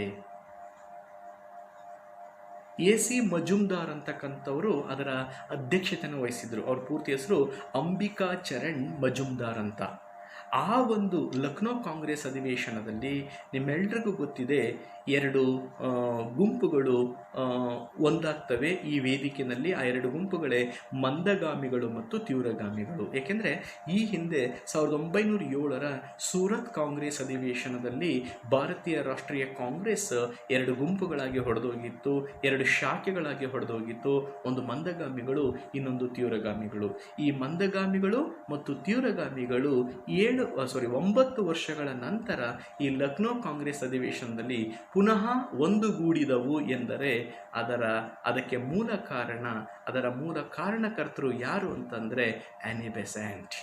ಆನಿ ಬೆಸೆಂಟ್ ಅವರು ತೆಗೆದುಕೊಂಡಂಥ ಒಂದು ಆಸಕ್ತಿಯಿಂದಾಗಿ, ಒಂದು ಜವಾಬ್ದಾರಿಯಿಂದಾಗಿ ಈ ಲಕ್ನೋ ಕಾಂಗ್ರೆಸ್ ಅಧಿವೇಶನದಲ್ಲಿ ಮಂದಗಾಮಿಗಳು ಮತ್ತು ತೀವ್ರಗಾಮಿಗಳು ಪುನಃ ಒಂದುಗೂಡುವಂಥ ಒಂದು ಸದಾವಕಾಶ ಇವರಿಂದ ಸಿಕ್ತು. ಇದ್ರ ಜೊತೆಗೆ ಇವರ ಕೊಡುಗೆಗಳನ್ನು ಗಮನಿಸಿದಂಥ ಮಹಾತ್ಮ ಗಾಂಧೀಜಿಯವರು ಶ್ರೀಮತಿ ಆನಿ ಬೆಸೆಂಟ್ ಅವರನ್ನು ಒಂದು ಬಿರುದಿನಿಂದ ಕರೀತಾರೆ. ಅದು ಏನು ಅಂದರೆ ಭಾರತೀಯ ಸಂಸ್ಕೃತಿಯನ್ನು ಬೆಳಗುವ ಜ್ಯೋತಿ ಅಂತ ಕರೀತಾರೆ. ಅಂದರೆ ಮಹಾತ್ಮ ಗಾಂಧೀಜಿಯವರು ಒಬ್ಬ ಐರ್ಲೆಂಡ್ ಮಹಿಳೆ ಭಾರತಕ್ಕೆ ಬಂದು ಈ ರೀತಿ ಥಿಯೋಸಾಫಿಕಲ್ ಸೊಸೈಟಿಯ ಮೂಲಕ ನಮ್ಮ ಭಾರತೀಯ ಸಂಸ್ಕೃತಿಯನ್ನು ಪುನರುಜ್ಜೀವನಗೊಳಿಸುವಂಥ ಪ್ರಯತ್ನವನ್ನು ಮಾಡಿದರು. ಆ ಒಂದು ಹಿನ್ನೆಲೆಯಲ್ಲಿ ಗಾಂಧೀಜಿಯವರು ಆನಿ ಬೆಸೆಂಟ್ ಅವರನ್ನು ಭಾರತೀಯ ಸಂಸ್ಕೃತಿಯನ್ನು ಬೆಳಗುವ ಜ್ಯೋತಿ ಎನ್ನುವಂಥ ಒಂದು ಹೆಸರಿನಿಂದ ಕರೀತಾರೆ. ಸೊ ಇಷ್ಟೆಲ್ಲ ಕೊಡುಗೆಗಳನ್ನು ಒಬ್ಬ ವಿದೇಶಿ ಮಹಿಳೆಯಾಗಿ, ಒಬ್ಬ ಐರ್ಲೆಂಡ್ನ ಮಹಿಳೆಯಾಗಿ ಭಾರತಕ್ಕೆ ಬಂದು ಒಬ್ಬ ಭಾರತೀಯ ಮಹಿಳೆಯಂತೆಯೇ ನೀಡಿ ಅಂತಿಮವಾಗಿ ಶ್ರೀಮತಿ ಆನಿ ಬೆಸೆಂಟ್ ಅವರು 1933ರಲ್ಲಿ ಇದೇ ಮಡ್ರಾಸ್ನ ಅಡಿಯಾರ್ನಲ್ಲಿ ವಿಧಿವಶರಾಗ್ತಾರೆ. ಸೊ ಅಲ್ಲಿಗೆ ಆ ಹೋಮ್ ರೂಲ್ ಚಳುವಳಿ ಮತ್ತು ಥಿಯೋಸಾಫಿಕಲ್ ಸೊಸೈಟಿಯ ಮೂಲಕ ಅವರು ಆರಂಭಿಸಿದಂಥ ಹೋರಾಟದ ಪಯಣವೂ ಕೂಡ ಐತಿಹಾಸಿಕವಾಗಿ ಮುಕ್ತಾಯ ಆಗುತ್ತೆ. ಓಕೆ, ನಂತರ ಮುಂದಿನ ಕೊನೆಯ ಮತ್ತೊಬ್ಬರು ವಿಭಿನ್ನ ಸಮಾಜ ಸುಧಾರಕರು. ಇವರೆಲ್ಲರೂ ಕೂಡ ನೀವೆಲ್ಲರೂ ನೋಡಿದಂತೆ ನಮ್ಮ ಹಿಂದೂ ಧರ್ಮದ ಹಿನ್ನೆಲೆಯಿಂದ ಬಂದಂಥ ಸುಧಾರಕರು, ಎಕ್ಸೆಪ್ಟು ಶ್ರೀಮತಿ ಆನಿ ಬೆಸೆಂಟ್ ಅವ್ರನ್ನ ಬಿಟ್ಟರೆ. ಫಾರ್ ಎಕ್ಸಾಂಪಲ್ ರಾಜಾರಾಮ್ ಮೋಹನ್ ರಾಯ್ ಇರ್ಬೋದು, ದಯಾನಂದ ಸರಸ್ವತಿ ಅವರಿರ್ಬೋದು, ಆತ್ಮಾರಾಮ್ ಪಾಂಡುರಂಗ ಇರ್ಬೋದು, ಈಶ್ವರ್ ಚಂದ್ರ ವಿದ್ಯಾಸಾಗರ್ ಇರ್ಬೋದು, ಜ್ಯೋತಿ ಬಾಪುಲೆ ಇರ್ಬೋದು, ಸ್ವಾಮಿ ವಿವೇಕಾನಂದ ಇರ್ಬೋದು. ಇವರು ಇದೇ 19ನೇ ಶತಮಾನದಲ್ಲಿ ಇಸ್ಲಾಂ ಧರ್ಮ ಮತ್ತು ಸಮಾಜದಲ್ಲಿಯೂ ಕೂಡ ಸುಧಾರಣೆಯನ್ನು ತಂದು ಆ ಅಲ್ಪಸಂಖ್ಯಾತ ಮುಸ್ಲಿಮರಿಗೂ ಕೂಡ ಸಮಾಜದಲ್ಲಿ ಸೌಲಭ್ಯವನ್ನು ಕೊಡುವ ಮೂಲಕ ಅವರಿಗೂ ಕೂಡ ಪಾಶ್ಚಾತ್ಯ ಸಂಸ್ಕೃತಿಯನ್ನು ಪರಿಚಯ ಮಾಡುವ ಮೂಲಕ ಅವರಿಗೂ ಕೂಡ ಭಾರತದಲ್ಲಿನ ಸಮಾಜ, ಭಾರತದಲ್ಲಿನ ರಾಜಕೀಯ, ಭಾರತದಲ್ಲಿನ ಶಿಕ್ಷಣ, ಸಂಸ್ಕೃತಿ, ಉದ್ಯೋಗ ಎಲ್ಲ ರಂಗಗಳಲ್ಲೂ ಕೂಡ ಅವರನ್ನು ಕೂಡ ಒಂದು ಮುಖ್ಯ ವಾಹಿನಿಗೆ ತರುವಂಥ ಒಂದು ಪ್ರಯತ್ನವನ್ನು ಆ ಧರ್ಮ ಮತ್ತು ಸಮಾಜದ ಒಬ್ಬ ನಾಯಕನಾಗಿ 19ನೇ ಶತಮಾನದ ಕೊನೆಯ ಭಾಗದಲ್ಲಿ ಮಾಡಿದಂಥ ಒಬ್ಬ ಮೇರು ಮುಸ್ಲಿಂ ಸುಧಾರಕ ಯಾರು ಅಂದರೆ ಸರ್ ಸೈಯದ್ ಅಹಮದ್ ಖಾನ್ ಅಂತಕ್ಕಂಥವರು. ಸರ್ ಸೈಯದ್ ಅಹಮದ್ ಖಾನ್ ಅವರ ಹೆಸರನ್ನು ಐ ಥಿಂಕ್ ನೀವೆಲ್ಲರೂ ಕೂಡ ಈಗಾಗಲೇ ಕೇಳಿರ್ತೀರಾ. ಯಾವ ಚಳುವಳಿಯ ಮೂಲಕ ಅವರ ಹೆಸರನ್ನ ನೀವು ಕೇಳಿರ್ತೀರಾ ಅಂತಂದರೆ 19ನೇ ಶತಮಾನದ ಕೊನೆಯ ಭಾಗದಲ್ಲಿ ಅಂದರೆ 1875ರಲ್ಲಿ ಅವರು ನಡೆಸಿದಂಥ ಅಲಿಘರ್ ಚಳುವಳಿ, ಅಥವಾ ಅದನ್ನು ನಾವು ಅಲಿಗಢ ಚಳುವಳಿ ಅಂತ ಕರಿತೀವಿ. ಅಂದರೆ 19ನೇ ಶತಮಾನದಲ್ಲಿ ಕೇವಲ ಹಿಂದೂ ಧರ್ಮ ಮತ್ತು ಸಮಾಜದಲ್ಲಿ ಮಾತ್ರ ಸುಧಾರಣೆಯನ್ನು ತರುವಂಥ ಹೋರಾಟಗಳು ಆಗಲಿಲ್ಲ. ಇದ್ರ ಜೊತೆಗೆ ಇಸ್ಲಾಂ ಧರ್ಮ ಮತ್ತು ಸಮಾಜ ಮತ್ತು ಸಂಸ್ಕೃತಿಯಲ್ಲೂ ಕೂಡ ಕೆಲವೊಂದು ಸುಧಾರಣೆಗಳನ್ನು ತರುವಂಥ ಪ್ರಯತ್ನದಲ್ಲಿ ಏಕೈಕ ಒಬ್ಬ ಮುಂಚೂಣಿಯ ನಾಯಕನಾಗಿ ಕಾಣಿಸ್ಕೊಳ್ತಾರೆ. ಅವರೇ ಸರ್ ಸೈಯದ್ ಅಹಮದ್ ಖಾನ್. ಇವರ ಕಾಲಾವಧಿ 1817ರಿಂದ ಹಿಡಿದು 1898. 1817ರಿಂದ 1898. 1817ರಲ್ಲಿ ಸರ್ ಸೈಯದ್ ಅಹಮದ್ ಖಾನ್ ರವರು ದೆಹಲಿಯ ಒಂದು ಮುಸ್ಲಿಂ ಕುಟುಂಬದಲ್ಲಿ ಜನಿಸ್ತಾರೆ. 1817ರಲ್ಲಿ ಇದೇ ನಮ್ಮ ಇವತ್ತಿನ ಭಾರತದ ರಾಜಧಾನಿಯಾದಂಥ ದೆಹಲಿಯಲ್ಲಿ ಒಂದು ಸಾಮಾನ್ಯ ಮುಸ್ಲಿಂ ಕುಟುಂಬದಲ್ಲಿ ಜನಿಸಿದ್ದು. ಸರ್ ಸೈಯದ್ ಅಹಮದ್ ಖಾನ್ ರವರನ್ನು ಒಂದು ಸುಪ್ರಸಿದ್ಧ ಬಿರುದಿನಿಂದ ಕರೀತಾರೆ. ಏನದು ಬಿರುದು ಅಂದರೆ ಭಾರತೀಯ ಇಸ್ಲಾಂನ ವೃದ್ಧ ಪಿತಾಮಹ. ಭಾರತೀಯ ಇಸ್ಲಾಂನ ವೃದ್ಧ ಪಿತಾಮಹ. ಬಹುಶಃ ನಿಮ್ಮೆಲ್ರಿಗೂ ಗೊತ್ತಿರ್ಬೋದು, ಈಗಾಗಲೇ ಯಾರನ್ನು ನಾವು ಭಾರತದ ವೃದ್ಧ ಪಿತಾಮಹ ಅಂತ ಕರೀತಾ ಇದ್ವಿ ಅಂದರೆ ದಾದಾಬಾಯಿ ನವರೋಜಿ ಅವರನ್ನು. ದಾದಾಬಾಯಿ ನವರೋಜಿಯವರನ್ನು ಕೇವಲ ಭಾರತದ ವೃದ್ಧ ಪಿತಾಮಹ ಅಥವಾ grand old men of India ಅಂತ ಕರೀತಾ ಇದ್ವಿ. ಅದೇ ಥರ ಯಾರನ್ನು ಭಾರತೀಯ ಇಸ್ಲಾಂನ ವೃದ್ಧ ಪಿತಾಮಹ ಅಂದರೆ grand old men of Indian Islam, grand old men of Indian Islam ಅಂತ ಕರೀತಾ ಇದ್ರು ಅಂದರೆ ಸರ್ ಸೈಯದ್ ಅಹಮದ್ ಖಾನ್ ರವರನ್ನು. ಸರ್ ಸೈಯದ್ ಅಹಮದ್ ಖಾನ್ ರವರಿಗೆ ಬಹಳ ಅತ್ಯುತ್ತಮವಾದಂಥ ಒಂದು ಉನ್ನತ ಮಟ್ಟದ ಶಿಕ್ಷಣ ಸಿಗುತ್ತೆ. ಅವರಿಗೆ ಆ ಥರ ನೋಡಿದರೆ ಶಿಕ್ಷಣದಿಂದ ಇವರೇನು ವಂಚಿತರಾಗಲಿಲ್ಲ, ಬಹಳ ಉನ್ನತ ಮಟ್ಟದ ಶಿಕ್ಷಣವನ್ನೇ ಪಡ್ಕೊಂಡ್ರು. ಹೀಗೆ ಒಂದು ಉನ್ನತ ಮಟ್ಟದ ಶಿಕ್ಷಣವನ್ನು ಪಡ್ಕೊಂಡಂಥ ಇವರು ಯಾವ ಪದವಿಯನ್ನು ಮುಗಿಸಿದರು ಅಂತಂದರೆ ಲಾಯರ್ ಪದವಿಯನ್ನು ಅಥವಾ ಬ್ಯಾರಿಸ್ಟರ್ ಪದವಿಯನ್ನು ಮಾಡ್ಕೊಳ್ತಾರೆ. ಈ ಲಾ ಅಥವಾ ಬ್ಯಾರಿಸ್ಟರ್ ಪದವಿ ಅಥವಾ ಕಾನೂನು ಪದವಿಯನ್ನು ಮುಗಿಸಿಕೊಂಡು 1857ರಲ್ಲಿ ಬ್ರಿಟಿಷ್ ಈಸ್ಟ್ ಇಂಡಿಯಾ ಕಂಪನಿಯಲ್ಲಿ ಒಬ್ಬ ವಕೀಲರಾಗಿ ಮತ್ತು ಒಬ್ಬ ನ್ಯಾಯಾಧೀಶರಾಗಿಯೂ ಕೂಡ ಸೇವೆಯನ್ನು ಆರಂಭ ಮಾಡ್ತಾರೆ. ಇದು ಅವರ ಒಂದು ವೃತ್ತಿ ಜೀವನದ ಆರಂಭದ ಒಂದು ಏನು ಕೆಲಸ ಅಂತ ಹೇಳ್ಬೋದು. ಅದೇನು ಅಂದರೆ 1857ರ ನಂತರ ಇವರು ಈಸ್ಟ್ ಇಂಡಿಯಾ ಕಂಪನಿಯಲ್ಲಿ ಒಬ್ಬ ವಕೀಲರಾಗಿ ಮತ್ತು ನ್ಯಾಯಾಧೀಶರಾಗಿ ತಮ್ಮ ಸೇವೆಯನ್ನು ಆರಂಭ ಮಾಡಿದ್ದು.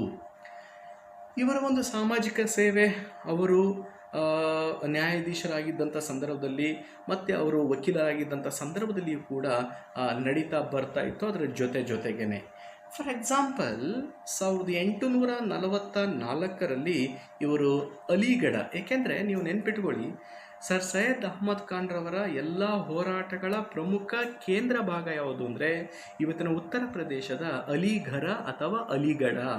ಅವರ ಎಲ್ಲ ಕೆಲವೊಂದು ಸುಧಾರಣಾ ಕ್ರಮಗಳು ಆಗ್ತಾ ಇದ್ದಿದ್ದು ಅಲಿಗಢದಿಂದಲೇ ಅಂತ ಹೇಳಿದರೆ ತಪ್ಪಾಗಲಾರ್ದು. ಕಾರಣ 1844ರಲ್ಲಿ ಇದೇ ಅಲಿಗಢದಲ್ಲಿ ಮೊಟ್ಟ ಮೊದಲ ಬಾರಿಗೆ ಈ ಮುಸ್ಲಿಂ ಸಮುದಾಯದವರಿಗೆ ಶಿಕ್ಷಣವನ್ನು ಕೊಡಬೇಕು ಅಂತಂದು ಒಂದು ಮುಸ್ಲಿಂ ಸ್ಕೂಲನ್ನು ಅಲ್ಲಿ ಆರಂಭ ಮಾಡ್ತಾರೆ.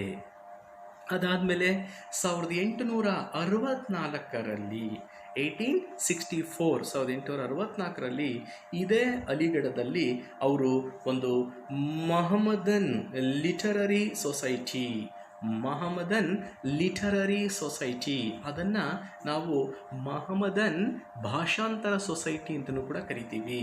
1864ರಲ್ಲಿ ಇದೇ ಅಲಿಗಢದಲ್ಲಿ ಮಹಮ್ಮದನ್ ಲಿಟರರಿ ಸೊಸೈಟಿ ಅಥವಾ ಮಹಮ್ಮದನ್ ಭಾಷಾಂತರ ಸೊಸೈಟಿಯನ್ನು ಸ್ಥಾಪನೆ ಮಾಡೋದ್ರ ಮೂಲಕ ಅವರು ಅನೇಕ ಜಗತ್ಪ್ರಸಿದ್ಧ ಕೆಲವು ರಾಜಕೀಯ ಚಿಂತಕರ ಕೃತಿಗಳನ್ನು ಬೇರೆ ಬೇರೆ ಭಾಷೆಗಳಿಂದ, ಅದು ಇಂಗ್ಲೀಷ್ ಭಾಷೆ ಇರ್ಬೋದು, ಅದು ಫ್ರೆಂಚ್ ಭಾಷೆ ಇರ್ಬೋದು, ಅಥವಾ ಇನ್ನಿತರೆ ಭಾಷೆಗಳಿಂದ ಆ ಅದ್ಭುತವಾದಂಥ ಕೆಲವೊಂದು ಕೃತಿಗಳನ್ನು, ಜಗತ್ಪ್ರಸಿದ್ಧ ಕೃತಿಗಳನ್ನು ಅವರು ಉರ್ದು ಭಾಷೆಗೆ ಮತ್ತು ಹಿಂದಿ ಭಾಷೆಗೆ ಭಾಷಾಂತರ ಮಾಡ್ತಕ್ಕಂಥ ಪ್ರಯತ್ನವನ್ನು ಈ ಒಂದು ಭಾಷಾಂತರ ಸೊಸೈಟಿಯ ಮೂಲಕ ಮಾಡ್ತಾರೆ.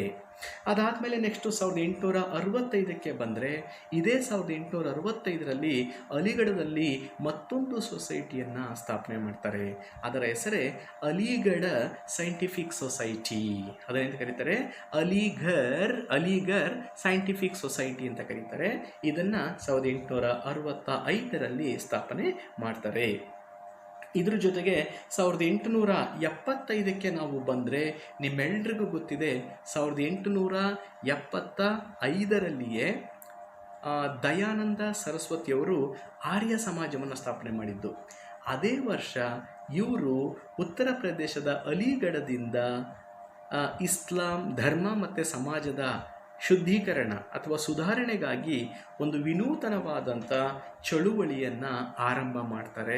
ಅದುವೇ ಅಲಿಗಢ ಚಳವಳಿ, ಅಲಿಗರ್ ಮುಸ್ಲಿಂ ಮೂಮೆಂಟ್, ಅಲಿಗರ ಮುಸ್ಲಿಂ ಚಳುವಳಿಯನ್ನು 1875ರಲ್ಲಿ ಅದೇ ವರ್ಷ ಅವರು ಅಲಿಗಢನಿಂದ ಆರಂಭ ಮಾಡ್ತಾರೆ. ಮತ್ತು ಅದೇ ಚಳುವಳಿಯ ಮೂಲಕ ಇವರು ದೊಡ್ಡ ಹೆಸರನ್ನು ಕೂಡ ಪಡ್ಕೊಳ್ತಾರೆ. ಇದಕ್ಕಿಂತ ಹಿಂದೆ ಅವರು 19ನೇ ಶತಮಾನದ ಪೂರ್ವಾರ್ಧದಲ್ಲಿ ನಡೆದಂಥ ಭಾರತದಲ್ಲಿನ ವಹಾಬಿ ಚಳುವಳಿಯ ಒಂದು ನಾಯಕತ್ವವನ್ನು ಕೂಡ ವಹಿಸ್ಕೊಂಡಿದ್ದರು. ಅಬ್ದುಲ್ ವಹಾಬ್ ಅಂತಕ್ಕಂಥವನು ಈ ಚಳುವಳಿಯ ನಾಯಕನಾಗಿದ್ದ ಏಷ್ಯಾದಲ್ಲಿ. ಸೊ ಆ ಚಳುವಳಿ ಭಾರತದಲ್ಲಿ ನಡೆದಾಗ ಆ ಚಳುವಳಿಯ ನಾಯಕತ್ವವನ್ನು, ಅಂದರೆ ಭಾರತದಲ್ಲಿನ 19ನೇ ಶತಮಾನದ ಈ ವಹಾಬಿ ಚಳುವಳಿಯ ನಾಯಕತ್ವವನ್ನು ಕೂಡ ಸರ್ ಸೈಯದ್ ಅಹ್ಮದ್ ಖಾನ್ರವರು ವಹಿಸ್ಕೊಂಡಿದ್ದರು. ಇದ್ರ ಜೊತೆಗೆ ಇದೇ 1875ರಲ್ಲಿ ಇವರು ಇದೇ ಅಲಿಗಢದಲ್ಲಿ ಈ ಕೇಂಬ್ರಿಡ್ಜ್ ವಿಶ್ವವಿದ್ಯಾನಿಲಯದ ಮಾದರಿಯಲ್ಲಿ 1875ರಲ್ಲಿ ಅಲಿಗಢದಲ್ಲಿ ಒಂದು ಕಾಲೇಜನ್ನು ಸ್ಥಾಪನೆ ಮಾಡ್ತಾರೆ. ಆ ಕಾಲೇಜಿನ ಹೆಸರೇ ಆಂಗ್ಲೋ ಮಹಮ್ಮದನ್ ಓರಿಯೆಂಟಲ್ ಕಾಲೇಜ್. ಯಾವುದು? Anglo Mohammedan Oriental College. ನಿಮಗೆ ಒಂದು ವಿಚಾರ ಇಲ್ಲಿ ನಿಮಗೆ ಗೊತ್ತಿರಬೇಕು.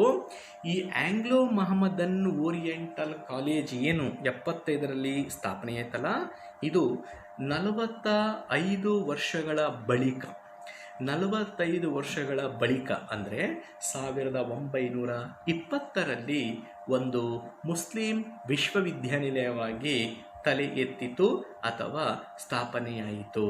ಆ ವಿಶ್ವವಿದ್ಯಾನಿಲಯವೇ ಅಲಿಘರ್ ಮುಸ್ಲಿಂ ವಿಶ್ವವಿದ್ಯಾನಿಲಯ, ಅಲಿಘರ್ ಮುಸ್ಲಿಂ ಯೂನಿವರ್ಸಿಟಿ. ಈ ಅಲಿಗಢ ಮುಸ್ಲಿಂ ಯೂನಿವರ್ಸಿಟಿ 1920ರಲ್ಲಿ ಅಲಿಘರ್ನಲ್ಲಿ ಸ್ಥಾಪನೆಯಾದಂಥ ಒಂದು ವಿಶ್ವವಿದ್ಯಾನಿಲಯ. ಅದು ಸ್ಥಾಪನೆ ಆಗಬೇಕಾದ್ರೆ ಅದರ ಮೂಲ ಬೇರುಗಳು ಯಾವ ಕಾಲೇಜಿನ ಮೂಲಕ ಆರಂಭ ಆಯಿತು ಅಂದರೆ ಸರ್ ಸೈಯದ್ ಅಹಮದ್ ಖಾನ್ ಸ್ಥಾಪಿಸಿದಂಥ ಆಂಗ್ಲೋ ಮೊಹಮ್ಮದನ್ ಓರಿಯೆಂಟಲ್ ಕಾಲೇಜ್ನ ಮೂಲಕ. ಇದರ ಜೊತೆಗೆ ಸರ್ ಸೈಯದ್ ಅಹಮದ್ ಖಾನ್ರವರು 2 ಪ್ರಮುಖವಾದಂಥ ಅಸೋಸಿಯೇಷನ್ಗಳನ್ನು ಕೂಡ ಸ್ಥಾಪನೆ ಮಾಡ್ತಾರೆ. ಅಂದರೆ ಅಲಿಘರ್ ಚಳುವಳಿಯ ತದನಂತರದಲ್ಲಿ, ಫಾರ್ ಎಕ್ಸಾಂಪಲ್ 1883ರಲ್ಲಿ ಒಂದು ಅಸೋಸಿಯೇಷನ್ ಮತ್ತು 1888ರಲ್ಲಿ ಇನ್ನೊಂದು ಅಸೋಸಿಯೇಷನ್.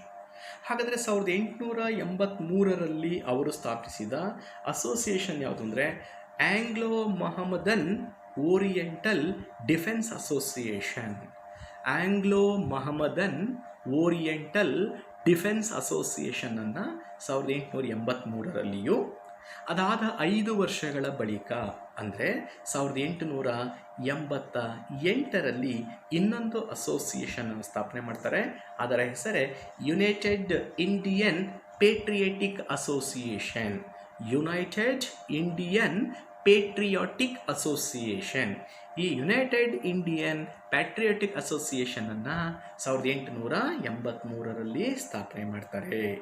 ಅಷ್ಟೇ ಅಲ್ಲ, 1893ರಲ್ಲಿ ಇವರು ಮುಸ್ಲಿಂ ಸಮಾಜದಲ್ಲಿದ್ದಂಥ ಕೆಲವೊಂದು ಸಾಮಾಜಿಕ ಪಿಡುಗುಗಳು, ಫಾರ್ ಎಕ್ಸಾಂಪಲ್ ಪರ್ದಾ ಪದ್ಧತಿ ಇರ್ಬೋದು, ಫಾರ್ ಎಕ್ಸಾಂಪಲ್ ತಲಾಖ್ ಅನ್ನುವಂಥ ಸಂಪ್ರದಾಯ ಇರ್ಬೋದು. ಇಂಥ ಕೆಲವು ಸಾಮಾಜಿಕ ಪಿಡುಗುಗಳನ್ನು ಹೋಗಲಾಡಿಸ್ಲಿಕ್ಕೆ ಅಂತಂದು 1893ರಲ್ಲಿ ಒಂದು ಸಂಘವನ್ನು ಕಟ್ತಾರೆ. ಅದನ್ನು ಅಂಜುಮಾನ್ ಸೊಸೈಟಿ ಅಂತ ಕರೀತಾರೆ. ಅಂಜುಮಾನ್ ಸಂಘ. ಇದನ್ನು 1893ರಲ್ಲಿ ಸ್ಥಾಪನೆ ಮಾಡ್ತಾರೆ. ಓಕೆ, ಇದಾದ ಮೇಲೆ ಸರ್ ಸೈಯದ್ ಅಹಮದ್ ಖಾನ್ರವರು ಒಂದು ಘೋಷಣೆಗೂ ಕೂಡ ಕಾರಣರಾಗ್ತಾರೆ. ಪ್ರಪ್ರಥಮ ಬಾರಿಗೆ ಒಂದು ಘೋಷವಾಕ್ಯವನ್ನು ಅವರು ಪ್ರತಿಪಾದನೆ ಮಾಡ್ತಾರೆ. ಹಾಗಾದರೆ ಸರ್ ಸೈಯದ್ ಅಹಮದ್ ಖಾನ್ರವರು ನೀಡಿದ ಒಂದು ಸುಪ್ರಸಿದ್ಧ ಸಂದೇಶ ಯಾವುದು ಅಂದರೆ, ಸಿದ್ಧಾಂತ ಯಾವುದು ಅಂದರೆ, ಅದು ಸಿದ್ಧಾಂತ ಅಂತಲೇ ಹೇಳ್ಬೋದು. 2 ನೇಷನ್ಸ್ ಥಿಯರಿ. ಯಾವ ಸಿದ್ಧಾಂತ? 2 ನೇಷನ್ಸ್ ಥಿಯರಿ. ಅದನ್ನು ನಾವು ಕನ್ನಡದಲ್ಲಿ ದ್ವಿರಾಷ್ಟ್ರ ಸಿದ್ಧಾಂತ ಅಂತ ಕರಿತೀವಿ. ನೋಡಿ, ಸೈದ್ಧಾಂತಿಕವಾಗಿ ಈ 2 ನೇಷನ್ಸ್ ಥಿಯರಿಯನ್ನು ಅಥವಾ ಪರಿಕಲ್ಪನೆಯನ್ನು ಮೊದಲ ಬಾರಿಗೆ ಹೇಳಿದವರು ಯಾರು ಅಂದರೆ ಸರ್ ಸೈಯದ್ ಅಹಮದ್ ಖಾನ್. ಆದರೆ ಆ 2 ನೇಷನ್ಸ್ ಥಿಯರಿಯನ್ನು 1940ರ ಲಾಹೋರ್ನ ಮುಸ್ಲಿಂ ಲೀಗ್ ಕಾಂಗ್ರೆಸ್ ಅಧಿವೇಶನದಲ್ಲಿ ಪುನರುಚ್ಚರಿಸಿ ಅದನ್ನು ಪ್ರಾಯೋಗಿಕವಾಗಿ ಭಾರತದ ಸ್ವಾತಂತ್ರ್ಯದ ಸಂದರ್ಭದಲ್ಲಿ ಜಾರಿಗೆ ತಂದೇ ಬಿಟ್ಟವನು ಯಾರು ಎಂದರೆ ಮಹಮ್ಮದ್ ಅಲಿ ಜಿನ್ನಾ. ಈ ಮಹಮ್ಮದ್ ಅಲಿ ಜಿನ್ನಾ ಈ 2 ನೇಷನ್ಸ್ ಥಿಯರಿಯನ್ನು 20ನೇ ಶತಮಾನದ ಸ್ವಾತಂತ್ರ್ಯದ ಸಂದರ್ಭದಲ್ಲಿ ಅದನ್ನು ನಿಜವಾಗಿಯೂ ಕೂಡ ಜಾರಿಗೆ ಪ್ರಾಯೋಗಿಕವಾಗಿ ತಂದೇ ಬಿಟ್ಟ. ಆದರೆ ಆ ಪದದ ಪರಿಕಲ್ಪನೆಯನ್ನು ಮೊದಲು ಕೊಟ್ಟವರು 19ನೇ ಶತಮಾನದ ಕೊನೆಯ ಭಾಗ ಅಂದರೆ 1882ರಲ್ಲಿ ಸರ್ ಸೈಯದ್ ಅಹಮದ್ ಖಾನ್. 1882 ಮತ್ತೊಂದು ಪ್ರಮುಖ ಒಂದು ವಿಷಯಕ್ಕೆ ಪ್ರಸಿದ್ಧಿಯಾಗಿದೆ. ಯಾವುದಕ್ಕೆ ಅಂದರೆ ಇದೇ 1882ರಲ್ಲಿ ಬಂಗಾಳದ ಸುಪ್ರಸಿದ್ಧ ಬಂಗಾಳಿ ಸಾಹಿತಿಯಾದಂಥ ಬಂಕಿಮಚಂದ್ರ ಚಟರ್ಜಿಯವರು ಅದೇ 1882ರಲ್ಲಿ ಒಂದು ತಮ್ಮ ಸುಪ್ರಸಿದ್ಧ ಕೃತಿಯನ್ನು ರಚಿಸಿ ಪ್ರಕಟ ಮಾಡ್ತಾರೆ. ಆ ಕೃತಿಯಲ್ಲಿಯೇ ನಿಮಗೆಲ್ಲ ಗೊತ್ತಿದೆ, ಒಂದೇ ಮಾತರಂ ಗೀತೆಯ ಸಾಲುಗಳಿದ್ದದ್ದು, ಉಲ್ಲೇಖವಾದದ್ದು. ಯಾವುದಾ ಕೃತಿ ಹಾಗಾದರೆ? ಆನಂದ ಮಠ. ಬಂಕಿಮಚಂದ್ರ ಚಟರ್ಜಿಯವರು 1882ರ ಅದೇ ವರ್ಷ ಅಂದರೆ ಸರ್ ಸೈಯದ್ ಅಹಮದ್ ಖಾನ್ ಏನು 2 ನೇಷನ್ಸ್ ಥಿಯರಿನ ಪ್ರತಿಪಾದನೆ ಮಾಡಿದ್ರಲ್ಲ, ಅದೇ ವರ್ಷ ಬಂಕಿಮಚಂದ್ರ ಚಟರ್ಜಿ ಅವರಿಂದ ಆನಂದ ಮಠ ಅನ್ನುವಂಥ ಒಂದು ಕೃತಿ ರಚನೆ ಆದದ್ದು. ಇದ್ರ ಜೊತೆಗೆ ಸರ್ ಸೈಯದ್ ಅಹಮದ್ ಖಾನ್ರವರು ಒಂದು 3 ಪತ್ರಿಕೆಗಳನ್ನು ಕೂಡ ಪ್ರಕಟ ಮಾಡ್ತಾರೆ. ಅದರಲ್ಲಿ ಇಂಗ್ಲೀಷ್ನಲ್ಲಿ 2 ಪತ್ರಿಕೆಗಳು ಉರ್ದುವಿನಲ್ಲಿ ಒಂದು ಪತ್ರಿಕೆ. ಉರ್ದುವಿನ ಪತ್ರಿಕೆಯನ್ನೇ ಮೊದಲು ಹೇಳೋದಾದರೆ, ಉರ್ದು ಭಾಷೆಯಲ್ಲಿ ಅವರು ಪ್ರಕಟಿಸಿದ ಅತ್ಯಂತ ಪ್ರಸಿದ್ಧವಾದ ಏಕೈಕ ಪತ್ರಿಕೆ ಯಾವುದು ಎಂದರೆ ತೆಹಜೀಬ್ ಅಲ್ ಅಖ್ಲಾಕ್ ಅನ್ನುವಂಥ ಪತ್ರಿಕೆ. ಯಾವ ಪತ್ರಿಕೆ? ತೆಹಜೀಬ್ ಅಲ್ ಅಖ್ಲಾಕ್ ಅನ್ನುವಂಥ ಪತ್ರಿಕೆಯನ್ನು ಉರ್ದು ಭಾಷೆಯಲ್ಲಿ ಪ್ರಕಟ ಮಾಡ್ತಾರೆ. ಇದ್ರ ಜೊತೆಗೆ ಇಂಗ್ಲೀಷ್ನಲ್ಲಿ ಕೂಡ 2 ಪತ್ರಿಕೆಗಳನ್ನು ಪಬ್ಲಿಷ್ ಮಾಡ್ತಾರೆ. ಅದರಲ್ಲಿ ಮೊದಲ ಪತ್ರಿಕೆ ಇಂಗ್ಲೀಷ್ನಲ್ಲಿ ಇಂಪೀರಿಯಲ್ ಪೇಪರ್ ಅನ್ನುವಂಥದ್ದು, ಇಂಪೀರಿಯಲ್ ಪೇಪರ್. ಎರಡನೇದು ಮುಸ್ಲಿಂ ಹೆರಾಲ್ಡ್ ಅನ್ನುವಂಥ ಪತ್ರಿಕೆ. ಎರಡನೇದು ಯಾವುದು? ಮುಸ್ಲಿಂ ಹೆರಾಲ್ಡ್ ಅನ್ನುವಂಥ ಪತ್ರಿಕೆ. ಈ 2 ಪತ್ರಿಕೆಗಳನ್ನು ಸರ್ ಸೈಯದ್ ಅಹಮದ್ ಖಾನ್ ರವರು 19ನೇ ಶತಮಾನದ ಕೊನೆಯ ಭಾಗದಲ್ಲಿ ಪ್ರಕಟ ಮಾಡ್ತಾರೆ. ಇದ್ರ ಜೊತೆಗೆ ಇಂಗ್ಲೀಷ್ನಲ್ಲಿ ಇವರು ಈ ಇಸ್ಲಾಂ ಪವಿತ್ರ ಧರ್ಮ ಗ್ರಂಥವಾದಂಥ ಕುರಾನ್ ಗ್ರಂಥದ ಕೆಲವೊಂದು ತತ್ವಗಳನ್ನು, ಅದರಲ್ಲಿನ ಕೆಲವೊಂದು ಉಪದೇಶದ ಸಾರಗಳನ್ನು ವಿಮರ್ಶೆ ಮಾಡಿ ಅದನ್ನು ಅನಾಲಿಸಿಸ್ ಮಾಡಿ ಒಂದು ಇಂಗ್ಲೀಷ್ ಭಾಷೆಯ ಗ್ರಂಥವನ್ನು, ಕ್ರಿಟಿಸೈಸ್ಡ್ ವರ್ಕನ್ನು ಅವರು ಪಬ್ಲಿಷ್ ಮಾಡ್ತಾರೆ. ಹಾಗಾದರೆ ಈ ಇಸ್ಲಾಂ ಧರ್ಮ ಗ್ರಂಥವಾದ ಕುರಾನ್ ಗ್ರಂಥವನ್ನು ವಿಮರ್ಶೆ ಮಾಡಿ ಅವರು ಪ್ರಕಟಿಸಿದಂಥ ಕೃತಿ ಹೆಸರು ಕಾಮೆಂಟರೀಸ್ ಆನ್ ದ ಕುರಾನ್ ಅನ್ನುವಂಥದ್ದು. ಕಾಮೆಂಟರೀಸ್ ಆನ್ ದ ಕುರಾನ್ ಅಂದರೆ ಕುರಾನ್ ಗ್ರಂಥವನ್ನು ವಿಮರ್ಶೆ ಮಾಡಿ ಬರೆದಂಥ ಗ್ರಂಥವೇ ಕಾಮೆಂಟರೀಸ್ ಆನ್ ದ ಕುರಾನ್ ಅನ್ನುವಂಥ ಒಂದು ಗ್ರಂಥ. ಸೊ ಹೀಗೆ 19ನೇ ಶತಮಾನದಲ್ಲಿ ಕೇವಲ ಹಿಂದೂ ಧರ್ಮ, ಹಿಂದೂ ಸಂಸ್ಕೃತಿಯ ಸುಧಾರಣೆಗಾಗಿ, ಹಿಂದೂ ಸಮಾಜದ ಸುಧಾರಣೆಗಾಗಿ ನಡೆಯುತ್ತಿದ್ದ ಚಳುವಳಿಯ ಆ ಮಧ್ಯದ ಒಂದು ಭಾಗದಲ್ಲಿ, ಆ ಮಧ್ಯದ ಒಂದು ಕಾಲಘಟ್ಟದಲ್ಲಿ ಇನ್ನೊಂದು ಕಡೆ ಈ ಇಸ್ಲಾಂ ಧರ್ಮ ಮತ್ತು ಸಂಸ್ಕೃತಿಯನ್ನು ಪುನರುಜ್ಜೀವನಗೊಳಿಸ್ತಕ್ಕಂಥದ್ದು ಮತ್ತು ಆ ಅಲ್ಪಸಂಖ್ಯಾತ ಹಿಂದುಳಿದ ಮುಸ್ಲಿಂ ಸಮುದಾಯದವರಿಗೂ ಕೂಡ ಪಾಶ್ಚಾತ್ಯ ಶಿಕ್ಷಣವನ್ನು ಕೊಡಿಸುವ ಮೂಲಕ ಅವರನ್ನು ಕೆಲವೊಂದು ಸಾಮಾಜಿಕ ಪಿಡುಗುಗಳಿಂದ ಮುಕ್ತಗೊಳಿಸುವ ಮೂಲಕ ಅವರನ್ನು ಕೂಡ ಬೇರೆ ಬೇರೆ ರಂಗಗಳಲ್ಲಿ ಒಂದು ಪ್ರಗತಿಯ ಮಟ್ಟಕ್ಕೆ ಕೊಂಡೊಯ್ಯುವಂಥ ಪ್ರಾಮಾಣಿಕ ಪ್ರಯತ್ನವನ್ನು ಸರ್ ಸೈಯದ್ ಅಹಮದ್ ಖಾನ್ ರವರು ತಮ್ಮ ಅಸೋಸಿಯೇಷನ್ಗಳ ಮೂಲಕ, ತಮ್ಮ ಅಲಿಗರ್ ಚಳುವಳಿಯ ಮೂಲಕ, ತಮ್ಮ ಪತ್ರಿಕೆಗಳ ಮೂಲಕ, ತಮ್ಮ ಕೃತಿಗಳ ಮೂಲಕ ಮಾಡಿದರು ಅಂತ ಹೇಳಿದರೆ ತಪ್ಪಾಗಲಾರದು. ಇವರ ಒಂದು ಒಂದು ಏನು ಕೊಡುಗೆ ಇದೆ ಈ ಇಸ್ಲಾಂ ಸಮುದಾಯ ಮತ್ತು ಮುಸ್ಲಿಂ ಸಮಾಜದ ಉದ್ಧಾರಕ್ಕಾಗಿ ಅವರು ಮಾಡಿದಂಥ ತಮ್ಮ ಜೀವಿತಾವಧಿಯ ಒಂದು ಸುದೀರ್ಘ ಸಾಧನೆಯನ್ನು, ಕೊಡುಗೆಗಳನ್ನು ಗುರುತಿಸಿ ಇವರಿಗೆ ಬ್ರಿಟಿಷ್ ಸರ್ಕಾರ 1888ರಲ್ಲಿ ನೈಟ್ಹುಡ್ ಪ್ರಶಸ್ತಿಯನ್ನು ನೀಡಿ ಗೌರವಿಸುತ್ತೆ. ಹೀಗೆ ತಮ್ಮ ಒಂದು ಇಸ್ಲಾಂ ಧರ್ಮದ ಸಮಾಜ ಸೇವೆಗಾಗಿ ನೈಟ್ಹುಡ್ ಪ್ರಶಸ್ತಿಯನ್ನು ಬ್ರಿಟಿಷ್ ಸರ್ಕಾರದಿಂದ ಪಡೆದುಕೊಂಡ ಮೊದಲ ಸಾಮಾಜಿಕ ಮುಸ್ಲಿಂ ಸುಧಾರಕರಾದಂಥ ಸರ್ ಸೈಯದ್ ಅಹಮದ್ ಖಾನ್ ರವರು 1898ರಲ್ಲಿ ಅವರು ದೆಹಲಿಯಲ್ಲಿ ನಿಧನವನ್ನು ಹೊಂದ್ತಾರೆ. ಸೊ ಅಲ್ಲಿಗೆ ಅಂದರೆ ಎಲ್ಲೋ ಒಂದು ಕಡೆ ಈ 19ನೇ ಶತಮಾನದ ಸಾಮಾಜಿಕ ಮತ್ತು ಧಾರ್ಮಿಕ ಸುಧಾರಣಾ ಚಳುವಳಿ ಅನ್ನೋದು ಕೇವಲ ಹಿಂದೂ ಧರ್ಮಕ್ಕೆ ಮಾತ್ರ ಸೀಮಿತವಾಗಿರಲಿಲ್ಲ. ಅದು ಎಲ್ಲೋ ಒಂದು ಕಡೆ ಇಸ್ಲಾಂ ಧರ್ಮದ ಸಮಾಜ ಮತ್ತು ಧರ್ಮವನ್ನು ಕೂಡ ಸುಧಾರಣೆ ಮಾಡುವಂಥ ದಿಕ್ಕಿನಲ್ಲಿ ಸಾಗಿತ್ತು ಅಂತ ನಾವೆಲ್ಲರೂ ಕೂಡ ತಿಳ್ಕೊಳ್ಬೋದು. ಸೊ ಇಷ್ಟು ಮಾಹಿತಿಯನ್ನು ಈ ತರಗತಿನಲ್ಲಿ, ಅಂದರೆ 19ನೇ ಶತಮಾನದ ಸಾಮಾಜಿಕ ಮತ್ತು ಧಾರ್ಮಿಕ ಸುಧಾರಣಾ ಚಳುವಳಿಯ ಮುಂದುವರಿದ ಭಾಗದಲ್ಲಿ, ಅಂದರೆ ಭಾಗ 2 ಅಥವಾ ಪಾರ್ಟ್ 2ನಲ್ಲಿ ನಾವು ಅತಿ ಪ್ರಮುಖವಾಗಿ ಈ 4 ಜನರ ಬಗ್ಗೆ ಚರ್ಚೆಯನ್ನು ಮಾಡಿದ್ವಿ. ಸೊ ಆ 4 ಜನರಲ್ಲಿ ಈಶ್ವರಚಂದ್ರ ವಿದ್ಯಾಸಾಗರ್ ಅವರಿರ್ಬೋದು, ಆ್ಯನಿ ಬೆಸೆಂಟ್ ಇರ್ಬೋದು, ಸ್ವಾಮಿ ವಿವೇಕಾನಂದ ಇರ್ಬೋದು, ಸರ್ ಸೈಯದ್ ಅಹಮದ್ ಖಾನ್ ಅವರು ಇರ್ಬೋದು.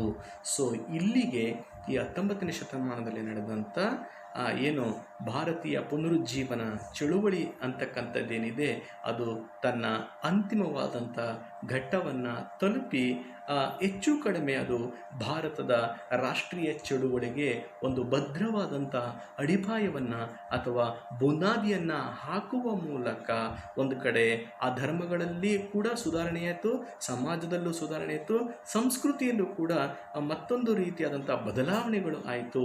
ಇದರ ಜೊತೆಗೆ ಈ ಚಳುವಳಿ ಮುಂದಿನ ದಶಕಗಳಲ್ಲಿ ಭಾರತದ ಸ್ವಾತಂತ್ರ್ಯ ಚಳುವಳಿ ಅಥವಾ ರಾಷ್ಟ್ರೀಯ ಚಳುವಳಿ ಮತ್ತಷ್ಟು ಬಲವಾಗಲು, ಚುರುಕಾಗಿ ಸಾಗಲು ನಾಂದಿಯಾಯಿತು ಅಥವಾ ಮುನ್ನುಡಿಯನ್ನು ಬರಿತು ಅಂತ ಹೇಳಿದರೆ ತಪ್ಪಾಗಲಾರ್ದು.